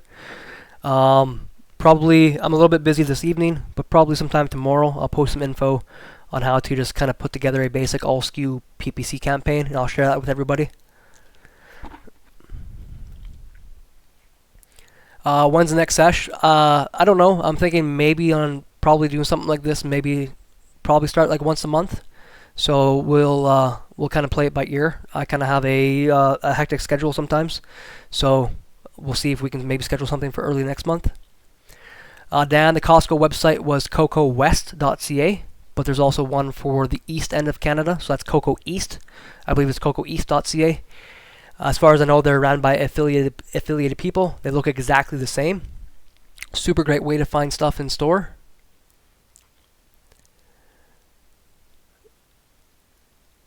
Heath asks, how did you arrive on your profit amounts and margins you accept? So that's a great question. A lot of people, myself included, when you first start, you typically want that unicorn product. So when I first started, I didn't accept anything less than $5 profit and 30% ROI. I think that's fine if you have less cash flow, but I think it limits you a ton. I just, from experience and from seeing so many other products that had less profit that we were just consistently ignoring, I just decided one day to start investigating lower profit units. And I also listened to people like Amazon Lit, who is they sell, last I've seen, they sell over $60 million a year. And they said the exact same stuff. Like, they will actively take lower profit units if the volume actually can count for more sales, and it's going to bring in more profit overall. Because I think you're just leaving a lot of money on the table if you don't do that. Obviously, if you use a prep center and they're going to charge you $1 per unit, you're not going to want to source something that's going to only profit you $1. You're going to be breaking even and losing money then. But if you either are willing to spend the time to do the prep yourself and factor in your labor costs, or you have employees that you pay and you factor their labor into your overall fees, and you can pay somebody $15 an hour and say they can produce, 60 units per hour for you, you can then add up to see what your total value is that they're bringing you versus what it's costing you, right? So if you can have an employee that's going to produce, say, 60 units an hour for you, Let me do the quick math here, because that's about our average in our warehouse for standard mixed prep. So if a employee is going to cost me 15 per hour and they're going to produce me 60 units per hour, I'm paying them on average 25 cents a unit. So if I can profit $1 per unit, to me, that's a net win. I am making a lot more on that item than I am paying out. And if the volume can support it and the overall, like the price stability is not crazy, I would 100% take that if the volume supports it. And again, that's something that you kind of come up with over the course of your journey. Everybody will have their own set minimums, and I just hope that you're always willing to learn and adjust as you go. Don't get stuck into one mindset, and don't always just assume you need something that's going to profit you $8 or $10 per unit. If you do that, you're going to really limit yourself going forward. There are people that are super successful just having super heavy profit items, but you need a lot of cash flow if you're just going super heavy profit, because those are typically very expensive items. And the unicorn items that are going to profit you $8 and they only cost you $5, those are few and far between. And chances are at some point those units are going to be found by other people. The price is going to drop and they're no longer going to be your unicorn. So just don't limit yourself going forward. Joe asks how you deal with price tank products. It's for me, I set pretty aggressive rules on my repricer because I just don't like looking at everything every single day. So a lot of people say, you know, they have a floor of 20% ROI in their repricer. I'm not going to tell you exactly what I have, but it's quite a bit lower because I personally always want to dominate the buy box. I want to do volume. I want to dominate the buy box. Some other people, they're okay with leaving their price a little bit higher and, you know, waiting it out. You just have to be willing to look at the overall big picture of items. So like say an item was regularly selling for $20 and now it's dropped down to 15. I would look at that item and see how many sellers are selling it at 15, how much inventory that they have, how often they're on the listing. If there is a light at the end of the tunnel that says it's going to come back up to $20, maybe you can wait it out a couple weeks and see if it adjusts. But if it doesn't, you need to be willing to adjust your inventory on the fly, and you need to make a decision whether or not you're going to try and hold out and keep this inventory for 3-6 months before it sells. Are you going to lower your price and break even, or potentially lose a couple bucks?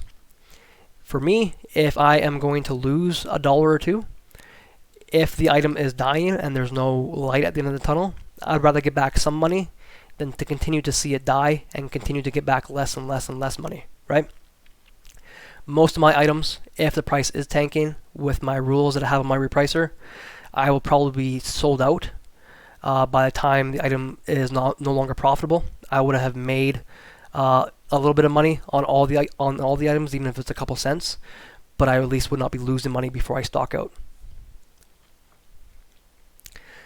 Sherry YouTube channel is just simply Serendipity OA. I don't have anything really on there right now. I will be posting this video on there after today. Hopefully in the future we'll be making some good content and putting out some value for some Canadian sellers. Dayclone, what's the next topic? I have no idea. If you have some ideas, definitely throw them out, and I'll be definitely willing to go over basically anything.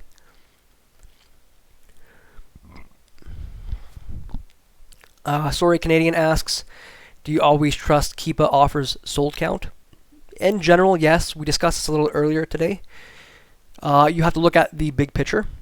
So again, we looked at an example a little bit earlier where there was a sudden drop of 19 units out of nowhere, and that looked like that was the only sales that were actually happening. You have to look at the big picture for stuff and see if it's very consistent. Okay, so if it shows that it is very consistently selling units across multiple different sellers, yes, the data is more accurate, but again, it's something you need to take with a grain of salt. So just because Keepa says it's selling 100 units a month doesn't mean it's selling exactly 100 units per month. In my experience with my estimations with Keepa in Canada, usually that number is actually low. So usually if it says it sells 100 per month, chances are it probably sells 120, 150. Because Keepa cannot track everything every single minute, every single day. It only tracks stuff once every about 15 minutes or so.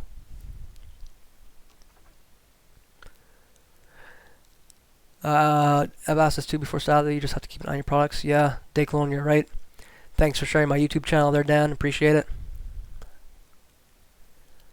Yeah, Dayclone, Amazon Lit does $60 million a year, US. They are a top 10 Amazon seller in the US. And they put out some super solid free content. Again, it's US based, but if you take that and apply it to Canada, they're mostly wholesale, but they do definitely give out a lot of good information. A lot of stuff that I learned from places like Amazon Lit, Watch Me Amazon, Chris Grant, Chris Anderson, all super good resources. Reezy Resells, he was the first one I found. Yeah. Yeah, MTK, definitely. Especially if you're not using a prep center. MTK said, after seeing that, I'm definitely going to stop being so strict with my profit amounts. So much low-hanging fruit. 100% tons of opportunity that people pass up every single day. It's just profit that's sitting there. And you'll find that a lot of those items that have lower profit, you see a lot of the pricing is super stable. A lot of the items that we looked at today, it's very, very stable pricing. That's something that is, you know, bread and butter items. They may not give you $5, $10, $15 profit per, but they consistently sell, and they're consistently giving you $2, $3, $4 profit, and you're going to consistently sell 20, 30, 40 units per month. You get, you know, 10, 20, 30 products of those, you start building a very good base.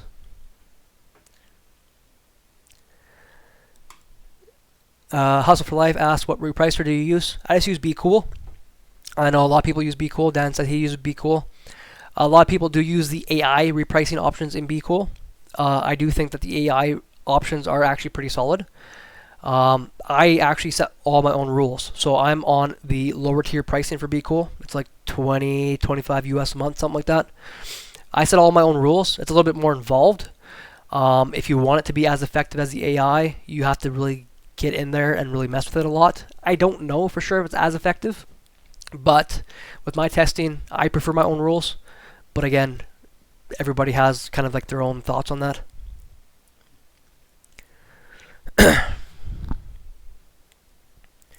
Yeah, I've heard really good stuff about SellerSnap MTK. I know Mike C in our Discord here, he mentions that he uses it quite a bit. I don't think he's in the chat today, but I've heard good things about it.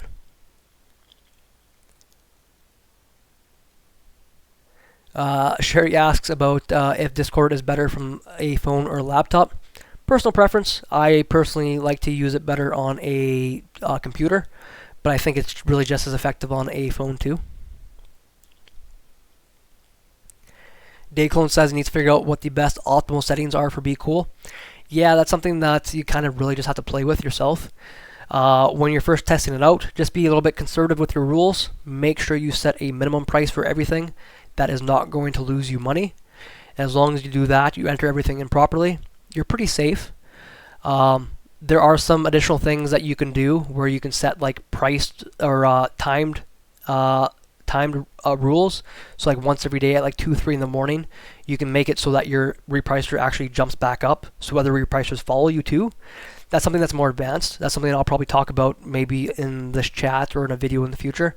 It's something that's super cool and super powerful and that a lot of people don't know how to use.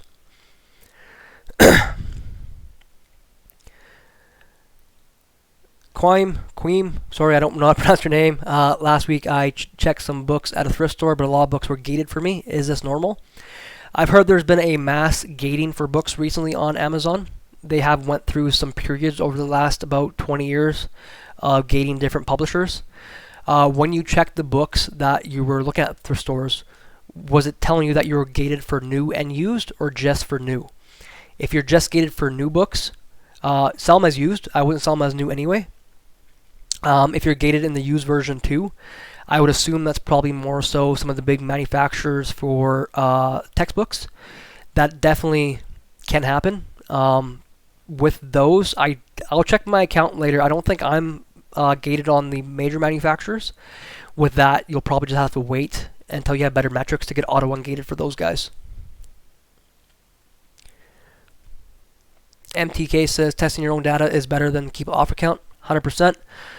Keep off account is just the initial data that we have, just to try to make those educated decisions to begin with. And then 100% after you buy items, always use your own data. Always double check the items before you rebuy them. Make sure that they're still profitable. Make sure the fees haven't changed, stuff like that. But then once you have your own solid data, you know how many you're selling per month. always use that data, 100%. Vinny asks, does anyone know how to get ungated to kid and baby furniture category? Somehow I'm unable to ungate one of the Lego products, and I'm ungated into Lego though. Be very careful for kid and baby furniture. That is a category that was hit hard with compliance documents. Even though it's furniture, I don't know if they need compliance documents for Health Canada, but they're geared specifically towards kids under 12. So that would be a category I would tread lightly in. Again, like as with anything, if you want to try to get ungated with it, try the Amazon method.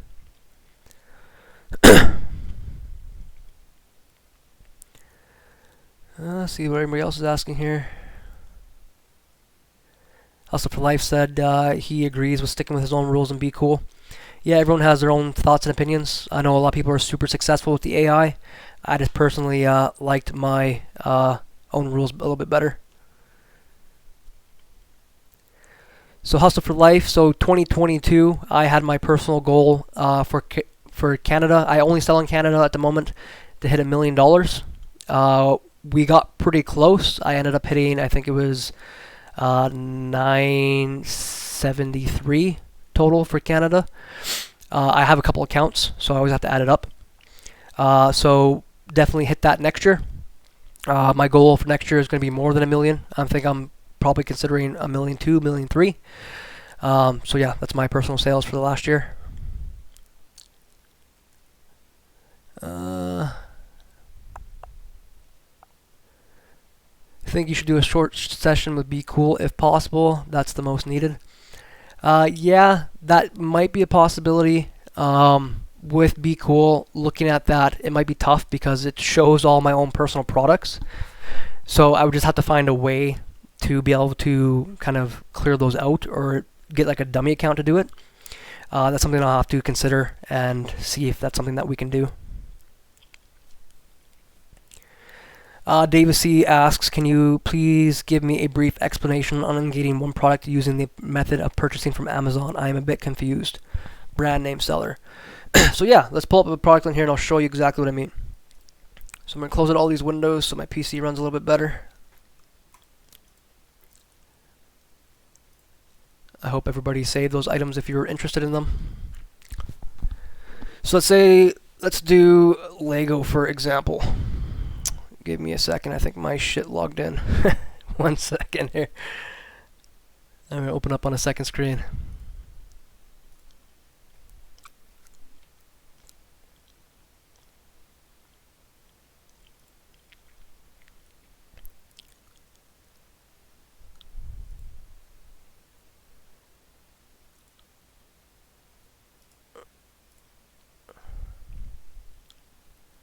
Give me one moment.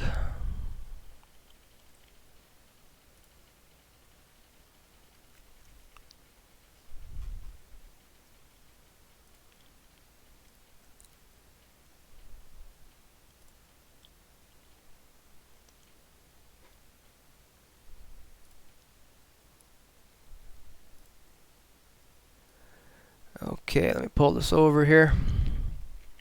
And we'll go over the process of using the Amazon ungating method, and we will say for Lego. The process is the same for absolutely everybody, or for every brand. Let's take a look. So firstly is you do not want to use Prime shipping. So I don't believe you can use an account that has Prime on it at all. So you may need to make yourself a physical new Amazon buyer account. You don't want to use Prime shipping because technically you're buying this with the intent to resell it on Amazon, which is completely fine. The intent is there, even whether or not you're going to do it or not. The intent is there. You can buy stuff on Amazon to resell on Amazon. You just cannot do so using Prime shipping, as it's against their terms of service. Okay? So you want to find the item you want to get ungated in. So the brand, category, whatever. Find the item. Find it being sold by Amazon. In case you're curious, this tool that I have down here is called DS Amazon Quick View Extended. You have to pay for it in Canada, not in the US. It's like 20 bucks or something. So you find the item sold by Amazon. Say you want to find a cheaper item. You find something for like say 20 bucks. You buy this item directly from Amazon. You need to buy a total of 10 units, just like with any other ungating. So some items will have limitations on them for how many you can buy. Some will not. We'll see if this one does.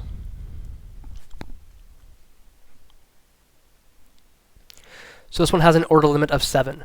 That's fine. You can just order another Lego product at the same time. Just make sure the total ordered is 10 total. It doesn't have to be the exact same item for the item you want to get ungated in. It just has to be the same brand. Okay. So if you want to get ungated in Lego in general, you can buy any Lego set that you want, as long as the item that you're looking to get ungated with is gated behind the brand Lego. So I would add, say, 5 of this and 5 of another item sold by Amazon to my cart. I would buy it from Amazon. As soon as they ship it out, in your Amazon account, you will have the invoice in your order page. Save that invoice and use that to get ungated. If Amazon requests photos, you have to wait for physical. You have to wait till you get the item and take photos of it included as well. They don't for every single category. Some that they will, and that's it. And then if you don't want the item, if you don't want to sell it, just send it back to Amazon. It's directly from Amazon. I mean, who really cares? I imagine that this method is not going to be around forever. I imagine someday Amazon's going to catch on to it. But for now, I've heard nothing but success stories for it working. I only know a few people personally that do 100, 150k a month in Canada alone, but so just another reminder to what's possible. Yeah, definitely. Oh yeah, and you mentioned MTK, almost $1 million in Canada alone is amazing. Love hearing things like this. 100%. I know that's just kind of scratching the tip of the iceberg. I know a lot more than that can be done in Canada.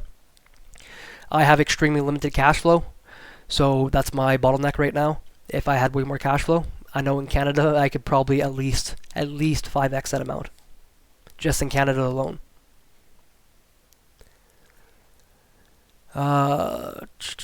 That's awesome. I was really starting to think it was U.S. market or was not possible. Not the case at all, Big J. If you're talking about selling on Amazon, in Canada is super viable. Again, the volume might not be the same as it is in the US. You're probably not going to find too many listings that actually sell thousands of units a month. But the volume is still here. You can still make a very comfortable living only in Canada. You'll probably just have to go a little bit more wider than you are deep as compared to in the US. In the US, you can definitely go a lot deeper. In Canada, I just recommend going a little bit wider.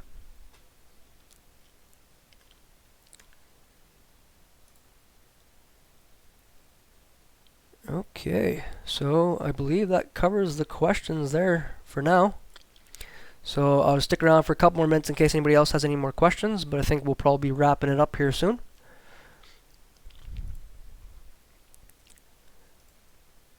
Just checking some messages here.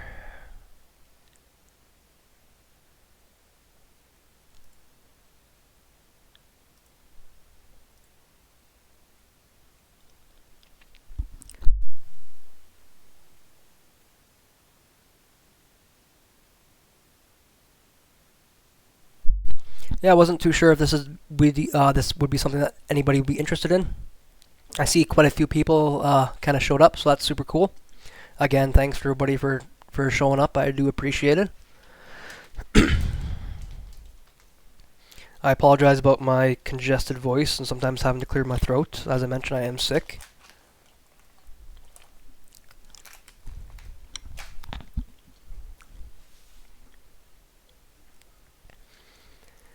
Sherry, yeah, it does work for category and for brands. Again, just as I mentioned, do not use Prime shipping. As long as you do that, you'll be good to go. And I forgot to mention, obviously you do need to ensure that the items are shipped to the name and address that you have registered on your Seller Central account. But yeah, besides that, it's very straightforward.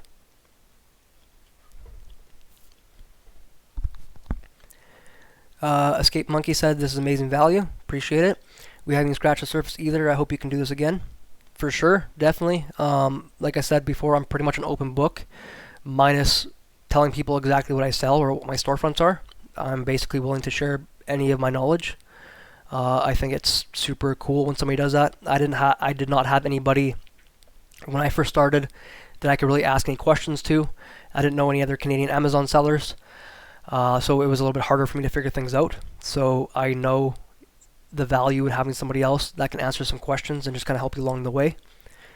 So just kind of giving back to the community. Davis says you did an amazing job. Thanks a million. Appreciate it. Thanks for showing up. I do know that sometimes I tend to talk a little quickly, so I hope it was pretty clear in the chat and I wasn't talking too quick.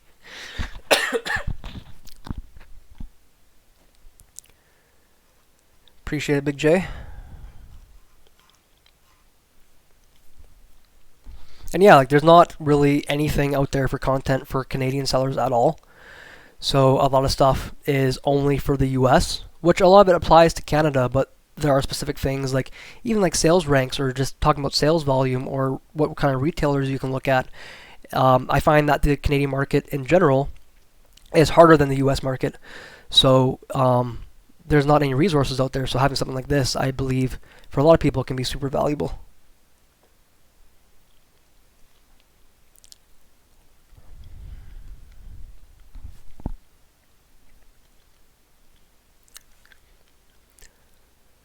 Dayclone only issues my billing address in the US. Your billing address on your Seller Central account is set up for the US. Like you just need to match the address. Oh, okay, so that's a little different then. Yeah, you might have some problems you need to work out there then.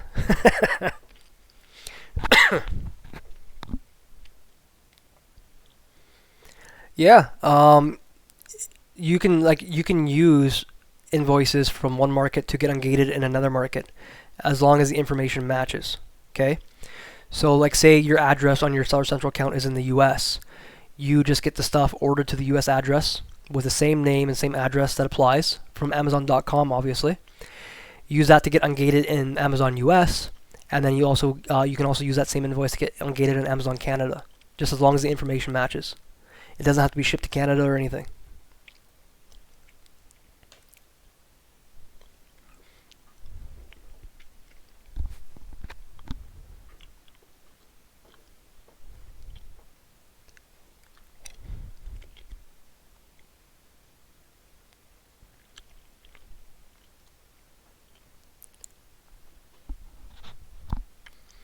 Big J mentioned you tried the Amazon method with Under Armour last month, one of your first tests. How did that work out for you?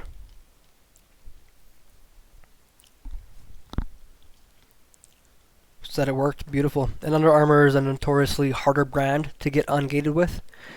I'm not sure if you have a ton of success with Under Armour in Canada. You might find something here and there, but I've heard that they're super solid in the US. But yeah, it's a solid test.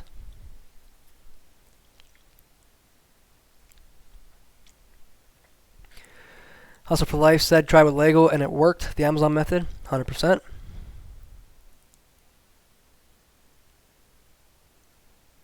Yeah, order cancellations do suck, Big J.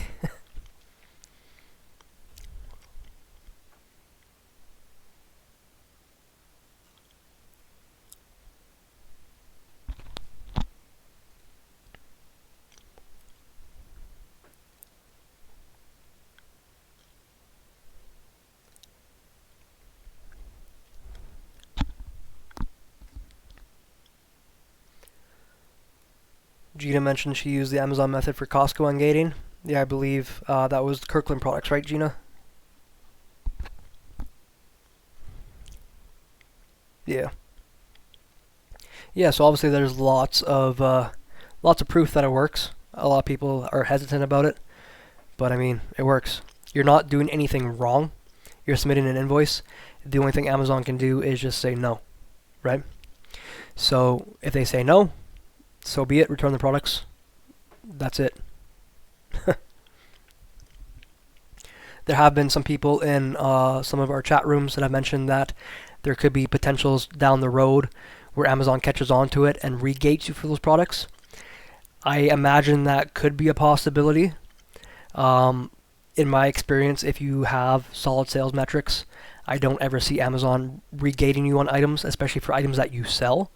I have seen items get regated for people, even with legit invoices, because they got ungated for something like, say, like Lego, and they just never sell it.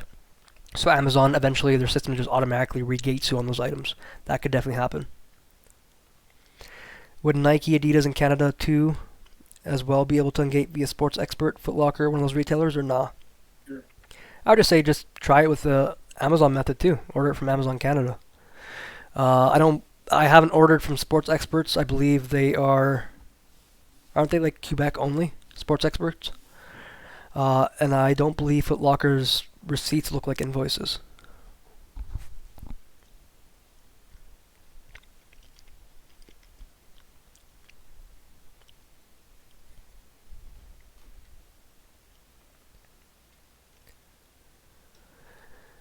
He said I used order confirmation from Nike and Adidas and they worked for ungating. Beautiful.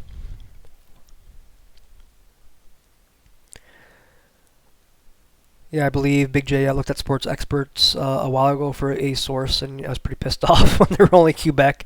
They seem pretty okay, an okay source for products. Gina asks, why does Amazon put high pricing errors on items that have been selling for a long time at a stable price? That is the million-dollar question. I find that they typically only do that with consumer goods, like groceries, household items, toilet paper, stuff like that, dish soaps. And I want to say it's because of their fair pricing policy. Their system picks up that you can find those items elsewhere for cheaper. And they determine that it's supposed to fall under their fair pricing policy, and that's why they do it. I have only personally found it with things like dish soaps, laundry detergents, household items, thankfully, and it doesn't happen that often, but I believe that's the case. Sometimes you can play with their system a bit, lower it, it gets all of a sudden unstranded or unsuppressed, and then all of a sudden, a week or two later, you can increase the price again. But if that's happening with some items, some of those items might just be worth just kind of trashing.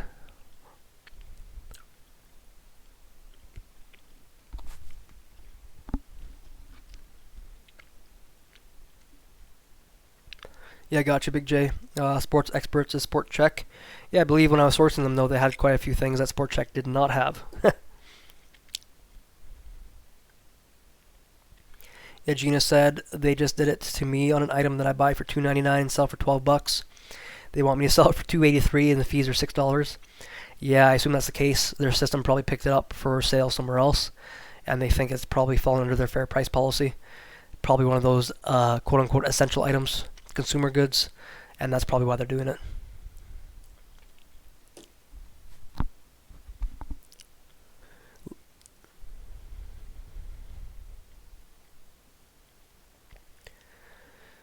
Big J says you'll send stuff over from Quebec. Might be a pain in the ass for shipping costs.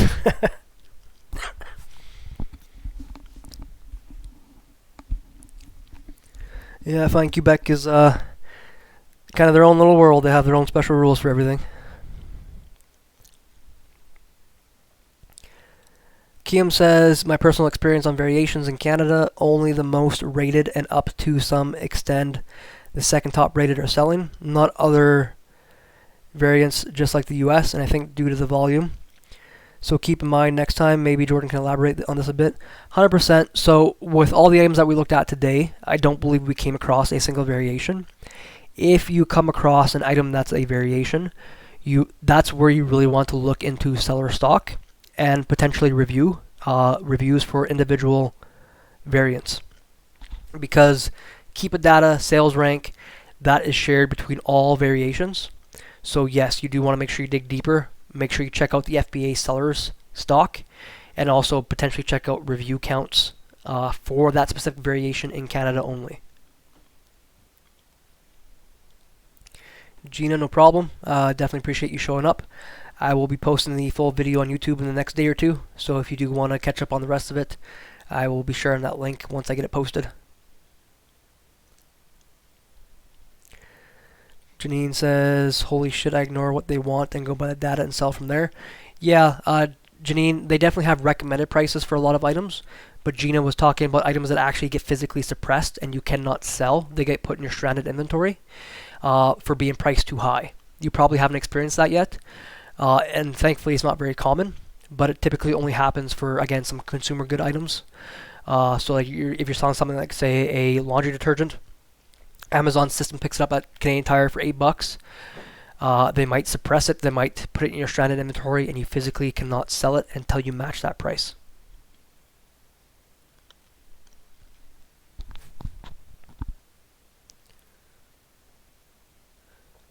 Kiam says, for anyone who wants to get ungated in Lego, shared a link to JR Toy Canada. Did JR Toy Canada work for you for ungating? Yeah, IPI, stranded inventory definitely has some impact to your IPI for sure. I don't personally find that stranded inventory is a huge impact, but you definitely want to take care of your stranded inventory. That's definitely something I'd recommend at least checking on a weekly basis for sure. And speaking of IPI, IPI is important obviously, but again, I still haven't found a relation to IPI and storage limits in Canada whatsoever.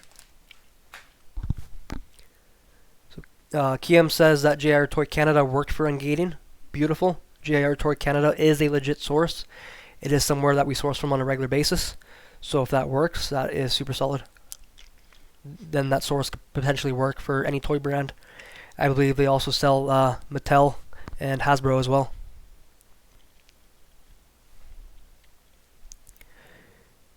Day Clone, just look for another Lego item.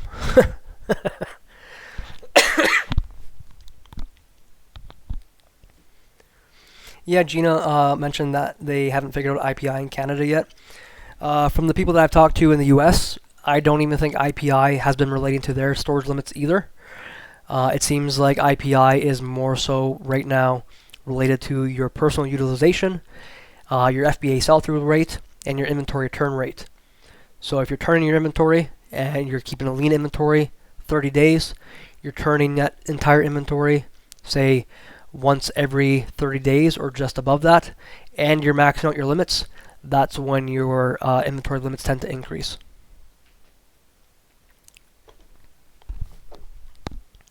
I've been tracking and charting IPI, sell-through rates, stranded inventory rates, all that stuff for a long time, just to see how it would change and how things correlated, and that's what I've come up with.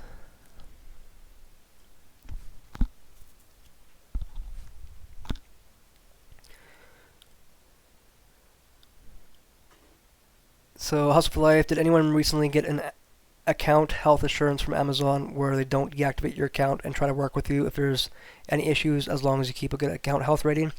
Yeah, I definitely did. A lot of people did. I think it's based on your sales volume in the last, I think it was like 90 or 180 days. Super nice that they release something like that actually shows that they're trying to work with sellers. Of course, we know that it's notorious that they don't give a shit about sellers, but it's a step in the right direction. And even before, unless you were brand new, it's actually relatively hard to get suspended on Amazon. If you're brand new and you screw up, 100% you'll get suspended immediately. If you do something really bad, forge documents, send in non-legit things, you can get suspended. But I find that if you make honest, small mistakes, and you do not make them consistently, it's actually harder to get suspended on Amazon than a lot of people think. And the more metrics, the more sales history, the longer your account's been around, the harder it is to get suspended.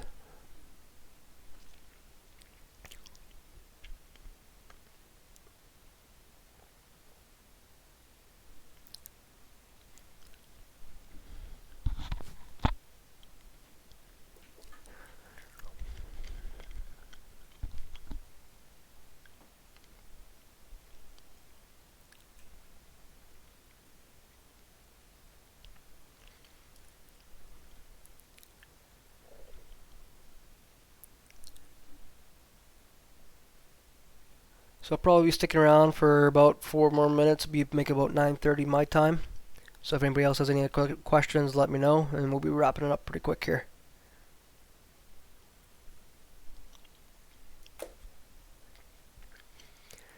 Sometimes Kiba shows different data for each variation on a listing, but not all the time. Or is that just a glitching page?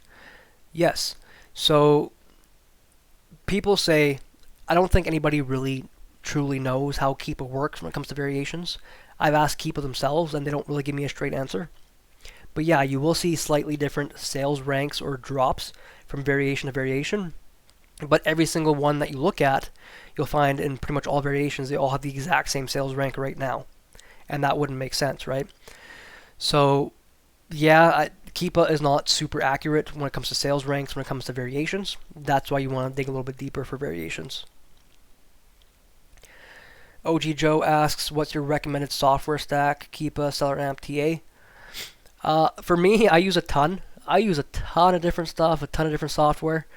It's going to be dependent on you and really like your budget, your sourcing style, the amount of time that you have. Really, at the end of the day, Keepa is the only necessary thing that you need. That is 100% a need. I don't care what anybody says. You need Keepa to run an effective Amazon business. You cannot make viable purchasing decisions without Keepa. And then from there, any on-screen calculator really. Like I obviously like Stellar Amp now, but any on-screen calculator. So RevSteller, Ace and Zen, Stellar Amp, anything that's going to make your profit calculations quicker and be able to export your data to Google Sheets. That's super powerful. If you're just looking for a calculator, you can use something free like the FBA calculator Chrome extension. That's free. It gives you the same extension. It's just not quite as quick, and you can't export the data. But yeah, I personally like Stellar Amp, but I mean, really go with anything of your choice. And then from there, I think TA is super powerful, but you need to be willing to spend the time to learn it. Super big learning curve, especially if you want to use it effectively. But yeah, I'd say TA is probably the next best thing in line. Once you start getting any type of sales volume, any type of repricer would work good. I'm partial to Be Cool. That's what I've used, but I've heard people have success with other ones. The only one that I would not recommend if you sell anything other than books is Reprice It. I've had them. I think they're kind of shit. And if you're selling anything other than books, you're very limited with the amount of times that you can reprice your items. So it's not really worth it. Yeah, and then from there, probably some type of software to track your inventory. So something like Sellerboard can do an okay job tracking inventory, or something like SoStocked. You can do an okay job directly in Amazon. I just find that's not super accurate, and it's a lot quicker using something like Sellerboard. Keem says, we all owe you a lunch or dinner. For sure. I like to eat. I always like coffee and beer. Yeah, Gina says RevSeller is awesome for the price. How much is RevSeller now, Gina? Per month or per year?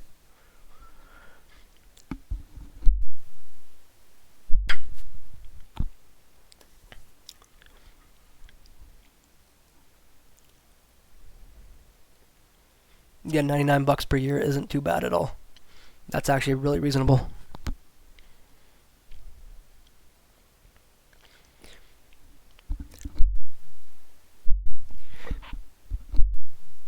I believe it depends on the size of your team, but I believe like the base for Stellar Amp is something like $20 a month.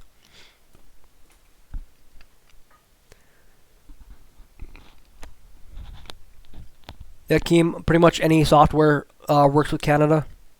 The only real exceptions are things like Inventory Lab, Stellar Amp, RevSeller, Be Cool. All the stuff works in the Canadian market.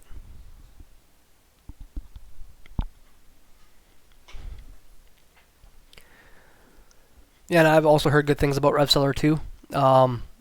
I've never personally used RevSeller. I've used Ace and Zen, I've used Seller Assistant, and I've used Stellar Amp. Personally, I like Stellar Amp the best. I liked the look and cleanliness of Seller Assistant, but like I said, they didn't have the proper ROI calculations in there. And how many times I told the guy's name was Oleg. I told him so many times about it. He refused to change it, so I switched. Keem asks about, for tracking profit, do you recommend Sellerboard? I know a lot of people do. I think Sellerboard is an okay tool to see profit at a glance, just to make sure that you are profitable. I don't find it's that accurate to look at your profit, because really to be accurate you have to enter in all of your expenses like traditional accounting software. If you want to actually track your profit, do proper accounting, do bookkeeping, use something like QuickBooks Zero, something like that, and then you can see your actual real profit. I think Sellerboard is okay to see profit at a glance, but again, most people do not put their total expenses into Sellerboard. And if you do, it's kind of redundant because you have to do that with bookkeeping anyway. Sellerboard does have a bunch of additional features that do make it nice. Like, it's a pretty cheap tool. It's something like, I don't know, 20 bucks a month. And people like that you can auto request reviews. It has an okay system for restocking inventory because it'll actually tell you an estimate of how much inventory you're selling per day. Whereas with Amazon, they just give you the numbers right out of their ass. Like, the numbers from Amazon do not make sense at all. They have a little bit more algorithm that goes into their calculations. They have things where you can set up alerts on Sellerboard so that if things change on your Amazon account, like if images change on a listing, if fees change, things like that, it can actually send you alerts, which that's a super nice feature too. So I mean, for 20 bucks a month, it's a pretty nice tool, but I would not really recommend using it just to tell you your profit. Like, there's tons of gurus that will show screenshots of their Sellerboard numbers, and their net profit and gross profit are the exact same amounts. That means that you know that they're not adding any overhead expenses on their profit, and the profit that they're showing is not actually real. They're full of themselves. Dayclone asks, any free ones that work just as good? I'm assuming that you mean for like on-screen calculators. So no. The FBA calculator Chrome extension gives you the calculation ability. So that's about as good as you can get.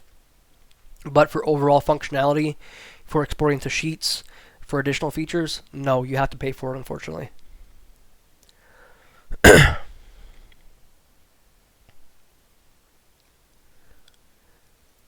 I don't have any links readily available. QuickBooks is just, you just look up QuickBooks online. QuickBooks. Quick, if I can spell. And Zero is Z-E or X-E-R-O. I previously used Zero. I actually don't recommend it. A lot of people think it works fine. I had a lot of problems with my bank statements getting imported into it. So I would recommend QuickBooks over Zero. Yeah, Hustle for Life says use Helium 10, has a free one. I don't know how deep they get besides profit calculation. And from my testing with Helium 10, it's overall more so a tool for private label and not typically for arbitrage or wholesale as much, unless you're making your listings.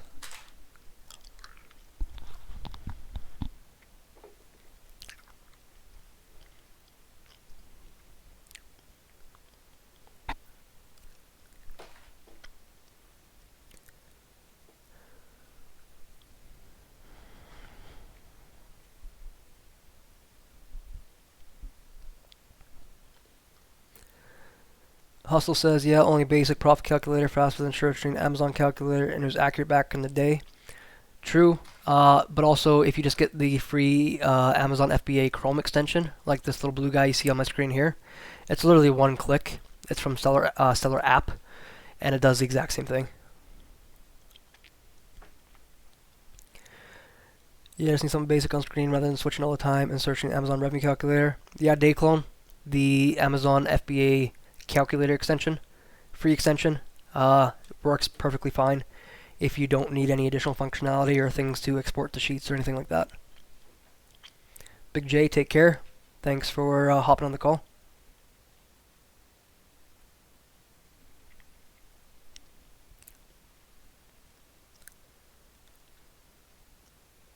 Yeah, Hustle says my option seems better. Yeah, and I find that it's just as accurate as Seller Amp and the Amazon Revenue Calculator. I imagine they both pull their figures directly from there. I've never had any problem with them being different.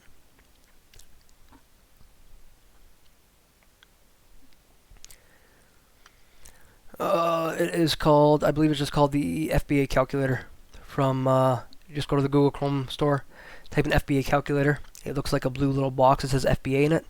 That's the guy there. Gina says Helium 10 starter for $37 a month. Has a calculator and an X-ray extension that is similar to Jungle Scout page search. Good to know. I've found that Jungle Scout for estimating sales is kind of useless in Canada. I don't find that it really is accurate whatsoever. So I would personally think that those tools would be more so geared towards private label sellers.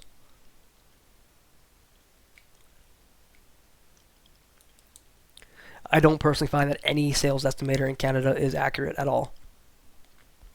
That's why, like, if you look on Seller Amp, it has an estimated sales on the calculator itself. For some things, with a lot of data, that might be accurate, but for most things, I find that is completely out to lunch.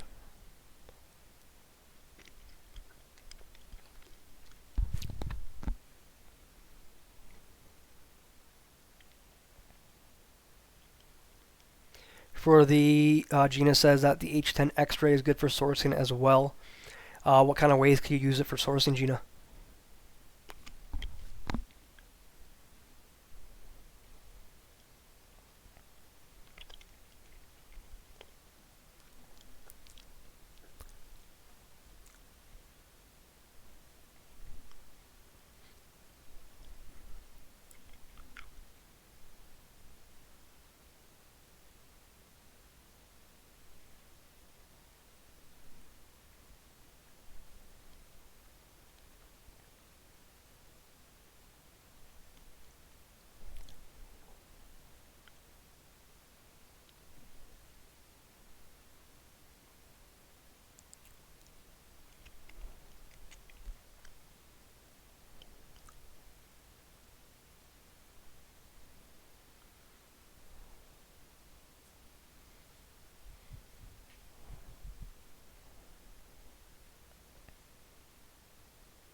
On an Amazon page, you click on the X-ray and it brings up all the similar listings and sellers of that product. So great for rabbit trailing and storefront stalking. Good to know. That could definitely be something that's viable for somebody to look into. Okay, so if there's no other questions, I think that's going to wrap it up for today. So again, I know a lot of people have already left, but thanks everyone for coming out, spending the time with me. And yeah, we'll see if we can kind of schedule something like this probably maybe next month as well. So take care, everybody.